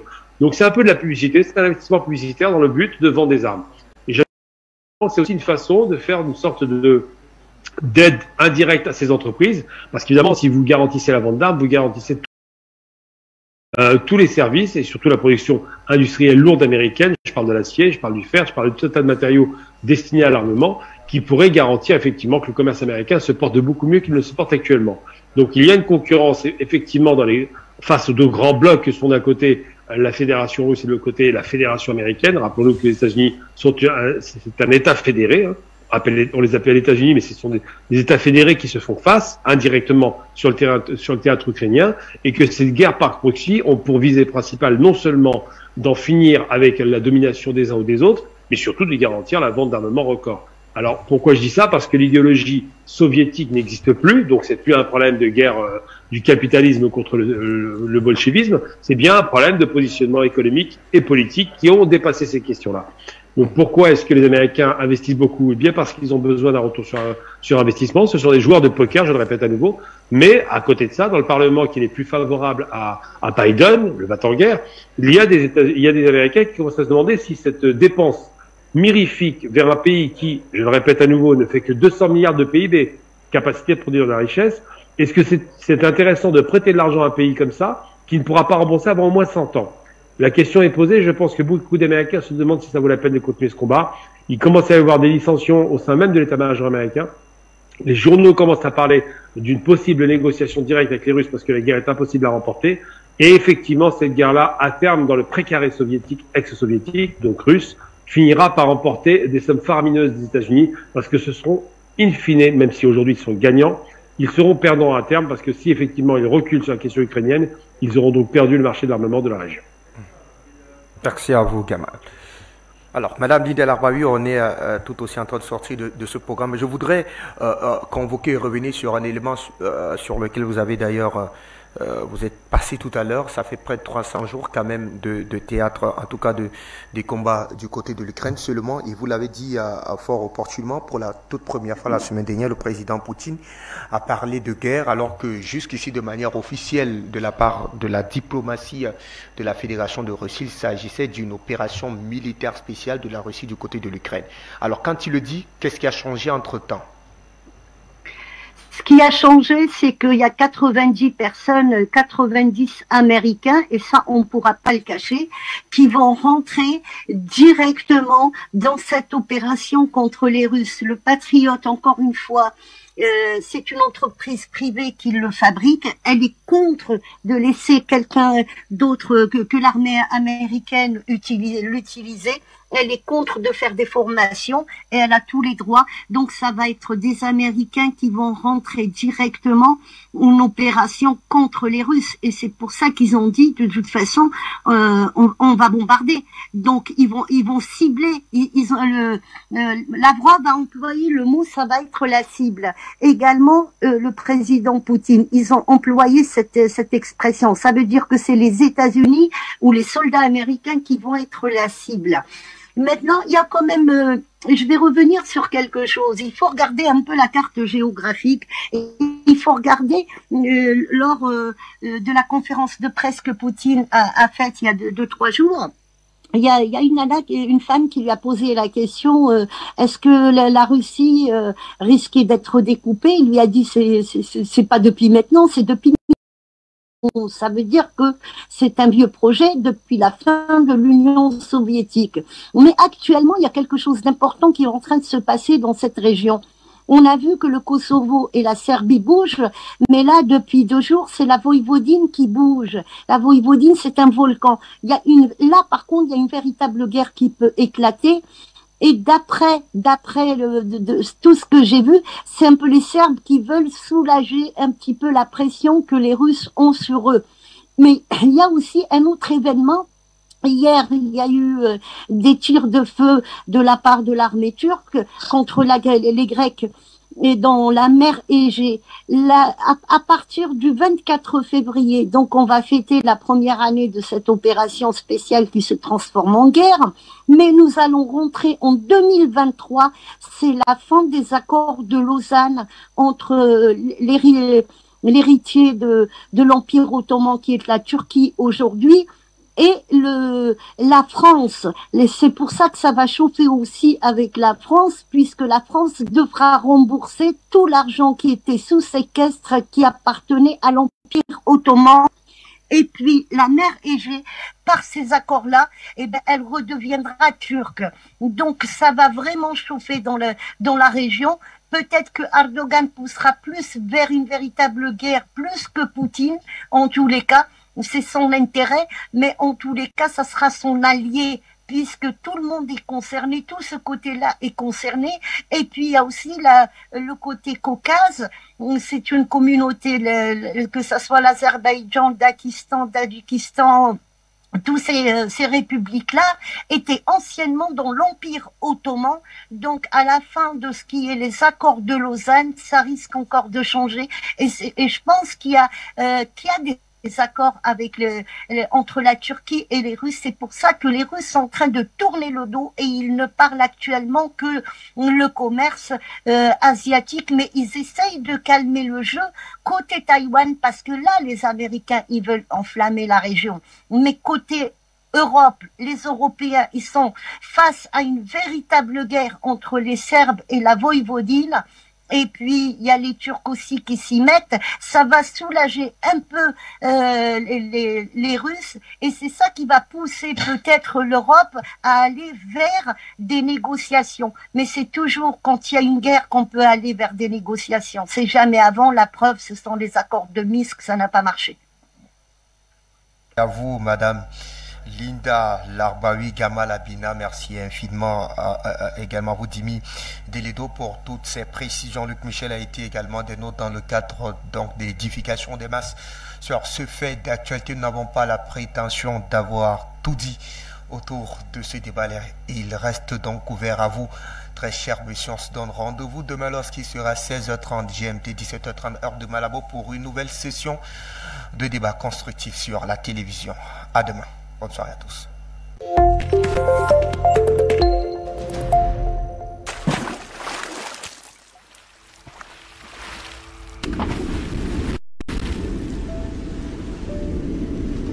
Afrique Média. Le monde, c'est nous.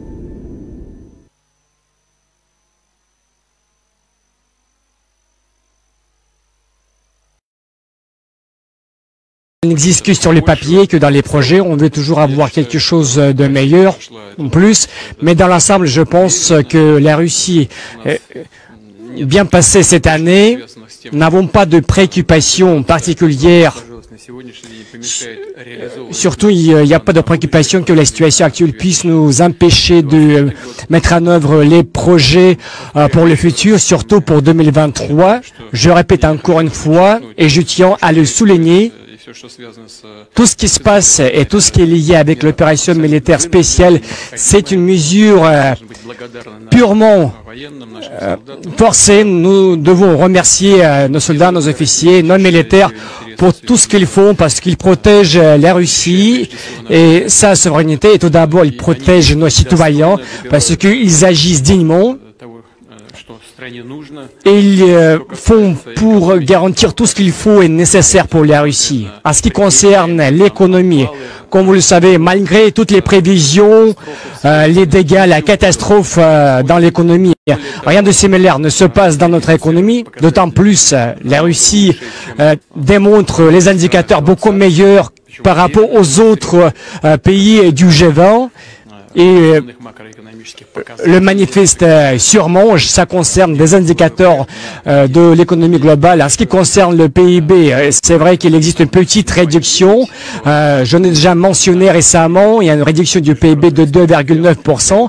Mais actuellement, les experts internationaux font des prévisions encore moins, aux environs de 2,5%, pendant que l'indicateur dans le monde entier, parmi les principaux chez nous, ça concerne le chômage. Actuellement, ça fait 3,7, 3,9, pendant que la pandémie, il faisait 4,9. Notre système de l'État et des finances sont stables et il n'y a pas de facteur qui puisse nous préoccuper. Tout cela représente le résultat du fonctionnement du gouvernement fédéral, des équipes régionales, des milieux d'affaires, et ça reflète les humeurs dans la société qui démontre l'union et l'aspiration pour atteindre les objectifs communs. Pour cette raison, on se sent d'une façon sûre. J'ai aucun doute que tout ce que nous sommes fixés en tant qu'objectif, tout sera atteint. Bonjour, Hervé Canal. Après le Conseil d'État, comment vous, personnellement, évaluez les résultats de la politique concernant la jeunesse, justement le comportement de la jeunesse russe après le début de l'opération? Comme vous le savez, nous le disons toujours, c'est pas nous. Regardez notre littérature classique, toujours les pères et les enfants. Chaque fois qu'il s'agisse de la jeunesse à toute période du développement du pays, je pense de la même façon, ça pas dans le monde entier, on accuse la jeunesse de l'approche superficielle et qu'elle ne mérite pas quelque chose, quoi que ce soit. Mais moi, je pense à l'opposé. Les jeunes sont toujours meilleurs. Rappelez-vous vraiment les temps douloureux de notre histoire. Parce que déjà, à l'époque, on nous a dit, ça a été à l'époque, et eux, les jeunes ne pourront pas, ils vont pas réussir. Non, c'est plutôt le contraire. Ils peuvent tout réussir, peu importe leur âge. Mais dans l'ensemble, nos jeunes démontrent leur aspiration d'avancer vers le futur, le niveau très haut de formation, la compréhension des processus qui se passent dans le monde, dans la société, dans quel sens il faut progresser, ce qui représente de vraies valeurs, sur quoi il faut se baser. Je sous-entends notre histoire, notre culture, l'amour à la patrie. Ça se manifeste surtout pendant les temps compliqués de notre histoire. Rappelez-vous les histoires difficiles de ce qui s'est passé au Caucase du Nord, au sud de la Russie. Rappelez-vous l'héroïsme de nos jeunes des troupes aéroportées à l'époque. Regardez comment les jeunes battent et regardez comment nos jeunes réagissent à ce qui se passe dans la zone de l'opération militaire spéciale. Comment ils soutiennent nos soldats, nos combattants. Aujourd'hui, j'ai visité le centre Manège et jusqu'aux larmes, j'ai vu, parce que les petits-enfants, les adolescents, ils font le recueil des lettres, ils écrivent ces lettres, différentes choses, et ils assurent ce soutien en tant que bénévoles. Il y a des gens différents, bien sûr. Il y a ceux qui n'y participent pas, mais dans l'ensemble, les jeunes russes, je répète encore une fois, manifestent, et je peux le dire d'une façon sûre, vraiment l'envie de battre, surtout l'amour à la patrie, et surtout d'avancer sur le plan personnel et du point de vue du développement du pays. Bonsoir, commerçante. Monsieur Poutine, cette année, vous n'avez pas fait votre message à l'Assemblée fédérale. Apparemment, vous n'allez pas le faire. Le sujet de ce message, le probable sujet de ce message avait apparu dans certains formats, par exemple, lors de la réunion sur les projets nationaux hier aussi. Je crois que pendant le collège du ministère de la Défense, vous en avez parlé. Pourquoi cette année c'est ainsi et quel sera le destin de ce message? Si je ne me trompe pas, en 2017, on n'a pas fait de message. Je parle d'une année calendaire. Mais il devrait avoir lieu. Mais la question qui se pose, le caractère dynamique des événements est très fort parce que les situations se développent très vite. Pour cette, ce serait un petit peu compliqué de fixer la date exacte ou plutôt les résultats exacts à un moment donné et surtout de parler des projets pour les plus brefs délais. Évidemment, nous allons le faire, mais vraiment le sens, le cœur de ce message, comme j'ai déjà dit, d'une telle ou telle façon, ça a été déjà reflété dans mes interventions où je ne peux pas évoquer ce sujet. Pour cette raison, pour moi-même et mon administration, je ne répète encore une fois, d'intégrer tous ces éléments dans le message formel. Parce que dans un tel ou tel format, j'ai déjà parlé des choses clés et je n'aimerais pas me répéter encore une fois sur ces éléments. Mais pour que tout ce soit fondamental, il faut passer un certain temps, il faut faire une analyse supplémentaire de tout ce qui se passe, de ce que nous disons, de ce que nous planifions pour le futur immédiat. Évidemment, nous allons le faire. Pour l'instant, je ne vais pas citer les dates exactes, mais évidemment, nous allons le faire.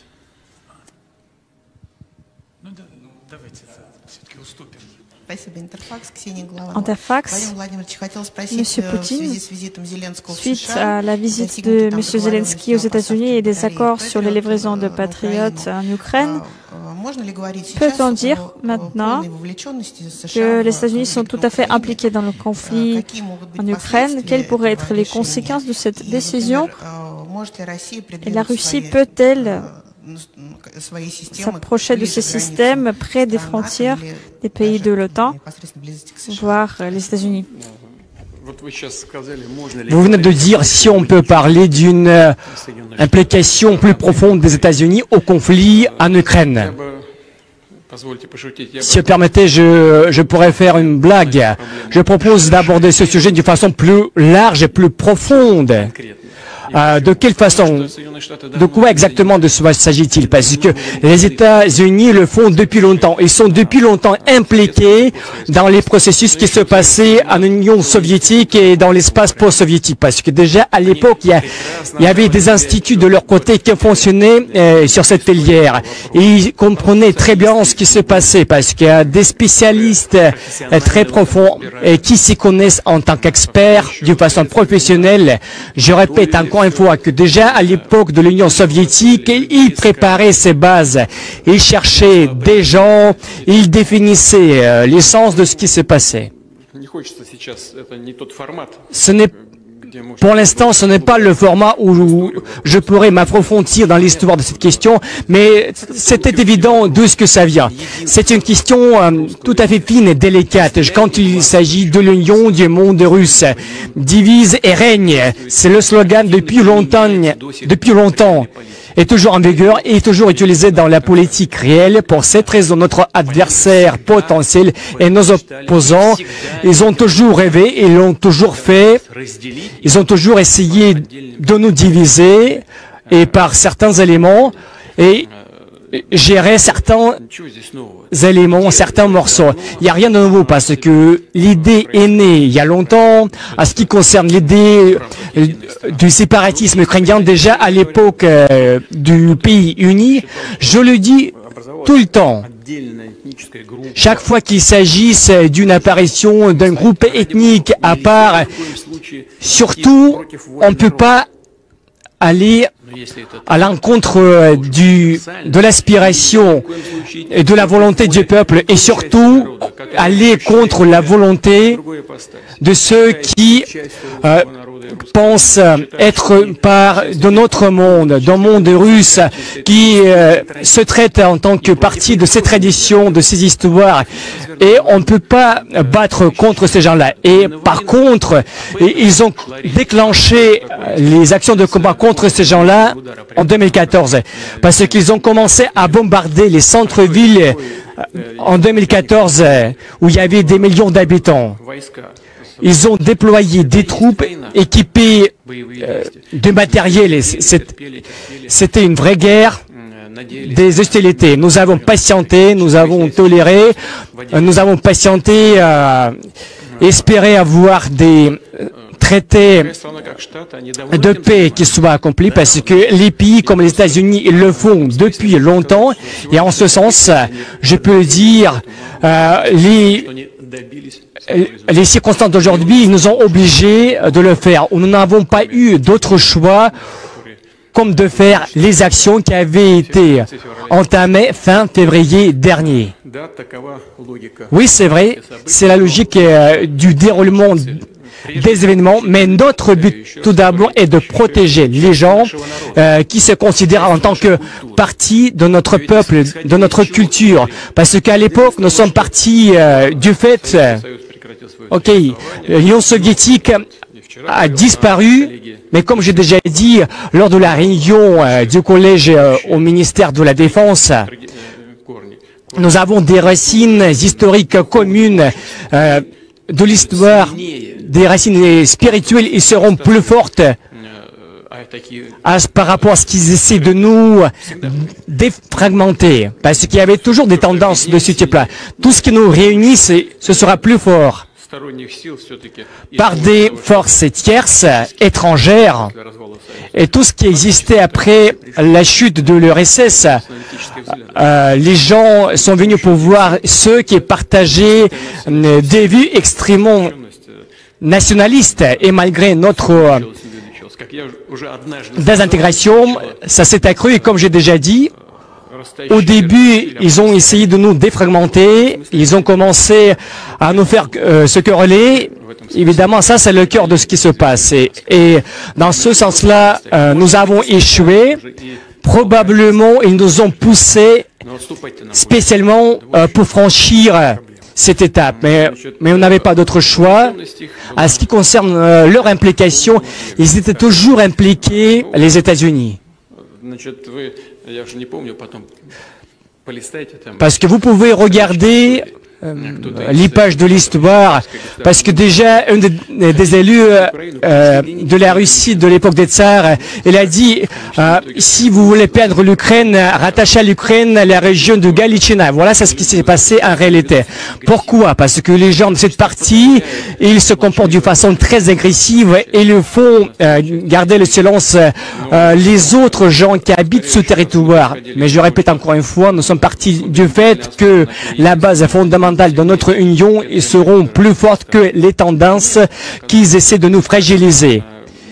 Et ils ont commencé à faire la pression sur notre langue, notre culture, surtout par des procédés moyens tout à fait barbares, et tout le monde fait rien comme rien se passait. Pourquoi? Parce qu'ils essaient d'aspirer toujours d'atteindre ce but, parce que tout le monde, personne veut avoir le peuple russe uni, parce qu'ils essaient de nous diviser, séparer et régner. Et nous sommes les seuls qui veulent lever. Nous allons le faire et nous le ferons.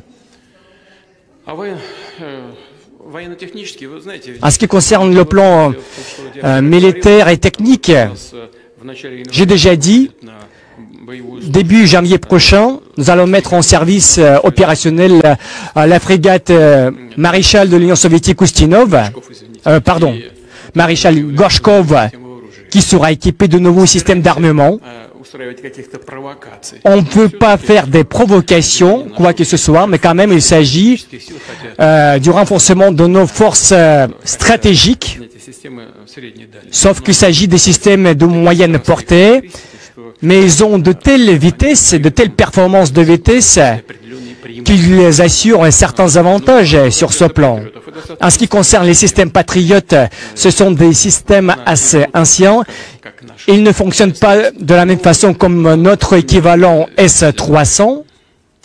Mais quand même, ceux qui se trouvent à notre opposé, ils essaient de les considérer en tant qu'armes de défense. Évidemment, nous allons prendre en considération ces éléments, et tous ceux qui le font, ils le font pour rien, c'est juste pour faire traîner en longueur ce conflit. Bonjour, Zvezda. Encore une question sur l'opération militaire spéciale, si vous permettez. Allez-y. Normalement, vous ne parlez pas beaucoup du déroulement de l'opération, sans entrer en détail, mais ne voyez-vous pas de menace d'une prolongation du conflit? Je l'ai déjà dit. En fait, la situation a commencé. Il n'était pas si visible même chez nous. Et à l'Occident, on préférait n'en parler du tout, ne le mentionner, mais en fait, ça a commencé en 2014, juste après le coup d'État qui était provoqué déjà par les États-Unis directement, qui à l'époque distribuaient des soi-disant pirouchki sur la place Maïdan. Comme j'ai déjà dit, notre but, c'est de ne pas faire tourner ce système de la guerre, c'est surtout finir cette guerre. Et c'est dans ce sens-là que nous allons avancer. En ce qui concerne, si j'en parle pas beaucoup, c'est tout à fait naturel, probablement, j'en parle pas beaucoup, mais quand même, le ministère russe de la Défense fait des briefings sur une base journalière, faire le rapport devant l'opinion publique pour démontrer, expliquer ce qui se passe in situ. Pour cette raison, nous allons aspirer à ce que ce soit fini, le plus vite, mieux ça ira. En ce qui concerne qui, quoi et comment ça se passe, j'ai déjà dit, l'intensification des hostilités résulte en perte injustifiée, parce que le poulet mange de part des petits grains. Merci beaucoup. Chaîne Roussia. Ma question poursuit en quelque sorte ce sujet. Ces derniers temps, les cercles occidentaux, surtout au niveau de l'OTAN, transmettent l'idée que les ressources qui sont données à l'Ukraine ne sont pas illimitées. Dans le même temps, certains experts occidentaux croient que les ressources russes également sont prêtes d'être utilisées jusqu'au fond. C'est une rhétorique bien connue, mais l'état de notre complexe militaire est celui de la défense. Y a-t-il assez de réserves? Y a-t-il la possibilité de reproduire ce qui manque et pour poursuivre l'opération militaire spéciale? Tout d'abord, je pense que les ressources des États occidentaux et des États otaniens ne sont pas épuisées, mais la question est autre. On apprévisionne l'Ukraine des armements des ex-États du traité de Varsovie, plutôt de la production soviétique. Et là, pratiquement tout a été épuisé parce que nous avons déjà frappé, et si je ne me trompe pas, plusieurs dizaines de matériel blindé qui avaient été frappés, même des centaines. Je parle d'une échelle à peu près. On a frappé, on a supprimé beaucoup de ce type de matériel qui sont pratiquement épuisés, mais ça ne veut pas dire que les États de l'OTAN n'ont pas d'autres matériels. Ils les ont. Mais la question se pose autrement. Les nouveaux systèmes d'armement et surtout de la production de l'OTAN, il faut former du personnel, il faut s'y préparer. Il faut avoir des réserves de pièces de rechange, il faut assurer l'entretien, les réparer. C'est une grande question et il n'est pas si facile, et c'est la première chose. Et la deuxième, c'est tout ce qui concerne le complexe de l'industrie militaire industrielle de l'OTAN des États occidentaux. Et ce n'est pas si évident parce qu'il faut prévoir de l'argent supplémentaire. Et c'est une question de la distribution de ressources au sein du processus budgétaire. Ce n'est pas si simple. Oui, c'est vrai. C'est vrai, regardez, on entend parler d'une éventuelle livraison de systèmes patriotes. OK, mais OK, on va les frapper. Dans ce cas, il faudra fournir quelque chose d'autre. Au lieu de patriotes, il faudra concevoir d'autres systèmes pour remplacer les patriotes. En fait, il s'agit d'un processus long et compliqué. Nous calculons et nous considérons tout ce qui apparaît là-bas. Nous faisons le calcul de ce qui reste dans leur dépôt, dans quel délai ils peuvent assurer la production, former le personnel, etc. En ce qui concerne nos capacités, et nos réserves, nous les dépensons, bien sûr, c'est tout à fait évident. Je ne vais pas citer les chiffres exacts, combien de munitions nous consommons chaque jour, mais il s'agit de grands chiffres.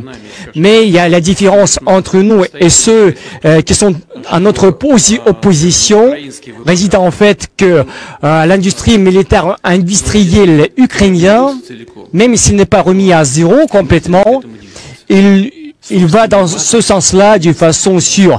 Très bientôt, ils n'auront pas leur propre base. Et chez nous, c'est l'inverse, que ça ne fait pas que de s'accroître.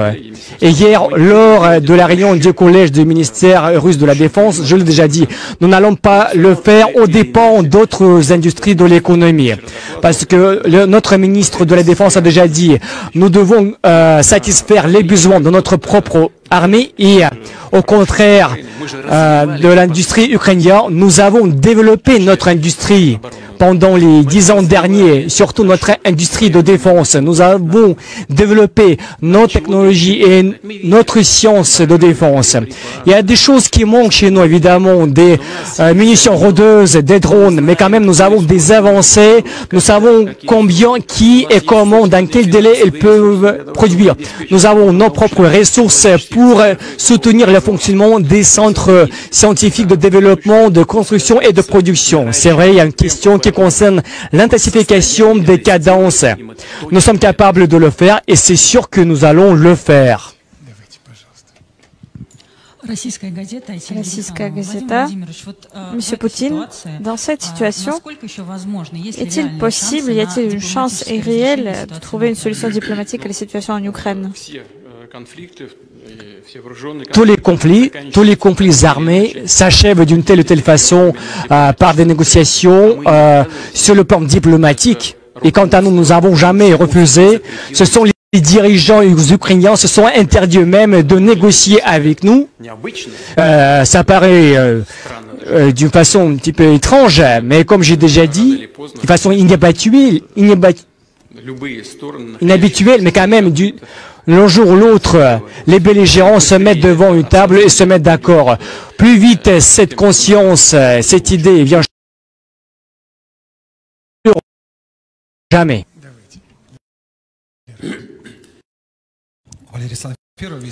Вести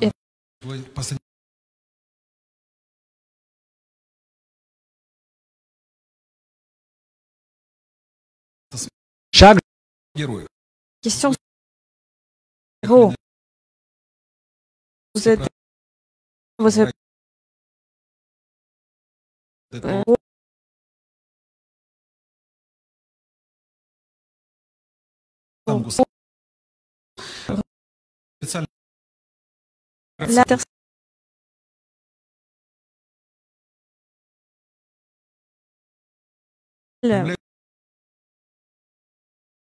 conflit avec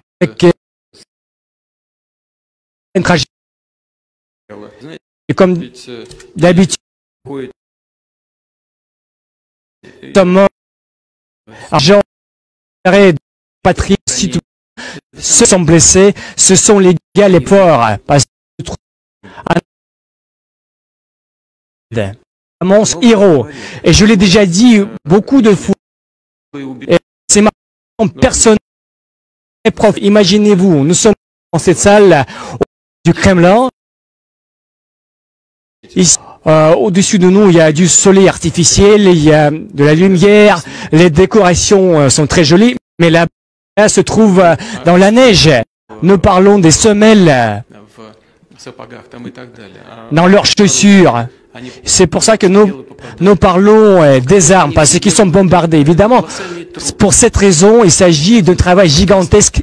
Eux tous, ce sont des héros qui sont directement liés avec le danger et à la menace à leur vie. Et surtout, il y a ceux qui font des actes très spécifiques qui sont directement liés avec ce qui s'appelle l'héroïsme personnel. Je ne parle pas d'un travail tout simplement très difficile, mais évidemment, je parle de l'héroïsme. Et nous y pensons, évidemment, bien sûr, nous allons nous occuper pour les présenter en tant qu'exemple pour les jeunes, pour les futures générations, parce que ces gens, ils renforcent l'esprit intérieur de la nation. Évidemment, ces gens, ils sont nombreux, ils existent, vous les connaissez beaucoup, et même nous ne connaissons pas tout le monde, on n'a pas encore cité tous les noms, mais évidemment, nous allons le faire absolument.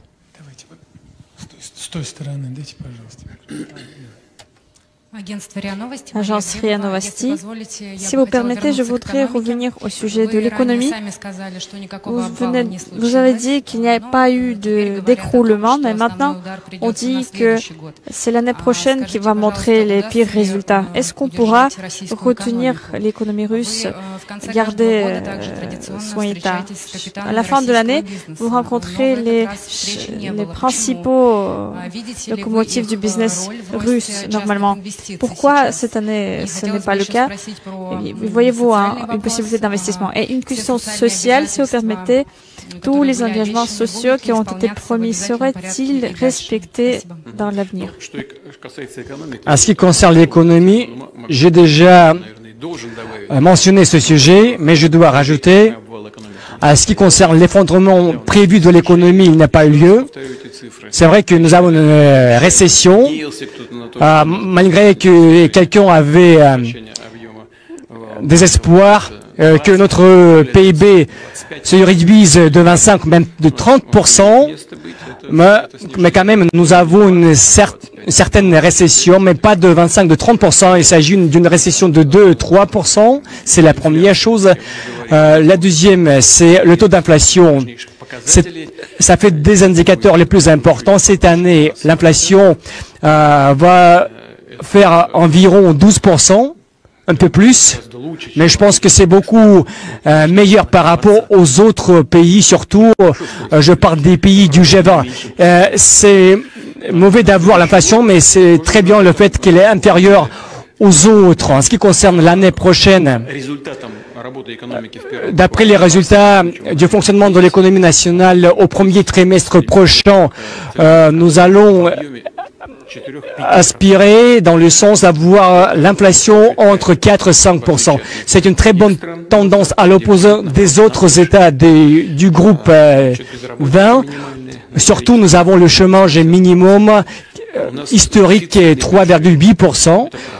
C'est vrai que nous avons une pénurie du budget, mais au niveau des pourcents, ça va faire à peu près 3%. L'année prochaine, ça va faire 3%, mais moins 25, ça va faire moins d'1%, 0,8%. Et j'attire votre attention sur le fait que dans d'autres pays en développement et dans d'autres grandes puissances et dans les États à développer, avec l'économie développée, si je ne me trompe pas, aux États-Unis, ça fait environ 5,7%. En Chine, supérieur à 7%. Dans toutes les économies leaders, il y a une pénurie à peu près supérieure à 5% partout. Et chez nous, c'est pas le cas. Et c'est une très bonne base solide et fondamentale pour avancer dans les années à venir, surtout en 2023. En ce qui concerne la priorité pour 2023, c'est tout d'abord le développement de l'infrastructure. C'est obligatoire. Je ne veux pas faire la liste exhaustive parce que je parle du polygone de l'Est et de la route nord-sud, le développement de l'infrastructure à l'intérieur du pays.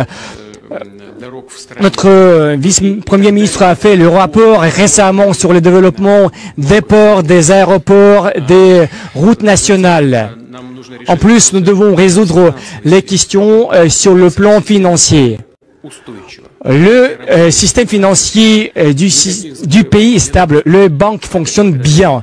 On évite tout dysfonctionnement. En plus, les gouvernements et les salariés des banques, ils travaillent d'une façon professionnelle. Ce sont des gens de haute qualification, même s'ils ne réussissent pas tout, mais ils font beaucoup de choses. Nous devons garantir la stabilité macroéconomique.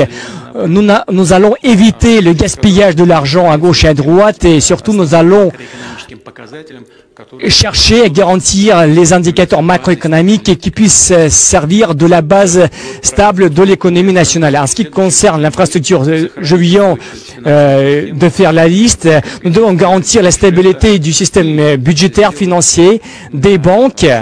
En plus, nous devons faire une chose très importante. Nous devons remplacer à l'intérieur du pays les investissements qui étaient avant utilisés par les acteurs de notre activité économique, qui avaient été fournis par des fonds occidentaux, etc. Et nous pouvons le faire, bien sûr, en utilisant différents outils. Je ne vais pas rentrer dans les détails. Je pense que si vous posez une question sur le plan économique, je pense que vos lecteurs, ils savent de quoi il s'agit. Nous avons ces outils et nous devons les développer. Ce n'est pas une affaire si simple, mais il est possible de le faire. Mais évidemment, nous devons résoudre la question principale. Nous devons augmenter le niveau réel du salaire des gens. C'est très important. Compte tenu des processus de l'inflation, des revenus et des recettes budgétaires, nous sommes capables de faire un pas en ce sens. Nous avons toute une panoplie des actions à entreprendre sur le plan économique et je ne doute pas que tout cela soit atteint. Et comment nous allons rapprocher et mettre en œuvre ces missions en question, on va regarder les résultats de l'année prochaine. En ce qui concerne les grands milieux d'affaires, je rencontre avec plaisir mes collègues tout le temps, mais maintenant qu'on voyait la vague du Covid a commencé à augmenter, et en outre c'est la grippe des cochons, c'est la seule question qui se pose. Moi, je suis capable de les rencontrer comme avec vous, mais il faut les réunir tous ensemble parce que ils peuvent se représenter une menace sur le plan épidémiologique. Mais quand même, je reste en contact permanent avec les représentants des grands milieux d'affaires. Ce n'est pas si simple pour eux. Mais nous savons très bien, et le pays sait très bien. On a beaucoup, pratiquement tout le monde qui souffre à cause des sanctions occidentales ou pro-occidentales. Pourquoi? Pour faire marcher les milieux d'affaires contre les intérêts de l'État. Mais les gens qui vivent ici dans ce pays, ils doivent servir les intérêts du pays. Ils doivent travailler avec une grande efficacité, payer les impôts. C'est pas forcément nécessaire que chacun puisse avoir son propre bateau qui pourrait être arrêté ou un château sur la Méditerranée ou à Londres. En fait, s'il y a une personne qui vit ici et qui fait le lien direct entre la vie ici avec les intérêts de ses enfants, mais si une personne ne vit pas ici et s'il ne fait que retirer de l'argent de ce pays, et quand il ne mérite pas, surtout quand il ne comprend pas la valeur du pays où il vit, surtout à l'opposé, il pense plutôt au territoire où ils dépensent leur argent. Je dis toujours, nous le comprenons, mais tout le monde doit travailler avec une grande efficacité. Nous continuons les contacts. Ils seront poursuivis. C'est pas sûr que 100% des gens, mais la majorité écrasante des grands milieux d'affaires, ce sont des patriotes de notre pays, les patriotes de la Russie, et chacun parmi eux vit sa propre situation individuelle, mais tout le monde aspire et essaie de ne pas rester là-bas, ou tout simplement rester en Russie, plutôt travailler au profit, aux intérêts du bien-être de notre pays, développer leurs entreprises, leurs effectifs. Merci. Bonsoir. NTV. Je voudrais poursuivre le sujet économique. La Russie a-t-elle des pertes suite à l'entrée du plafond des prix sur le pétrole? Est-ce que les pétroliers ont déjà demandé de l'aide dans ce sens? Beaucoup a été dit sur les mesures de riposte. Un décret est préparé, est en train de préparation. Pourra-t-on défendre nos intérêts comme ça?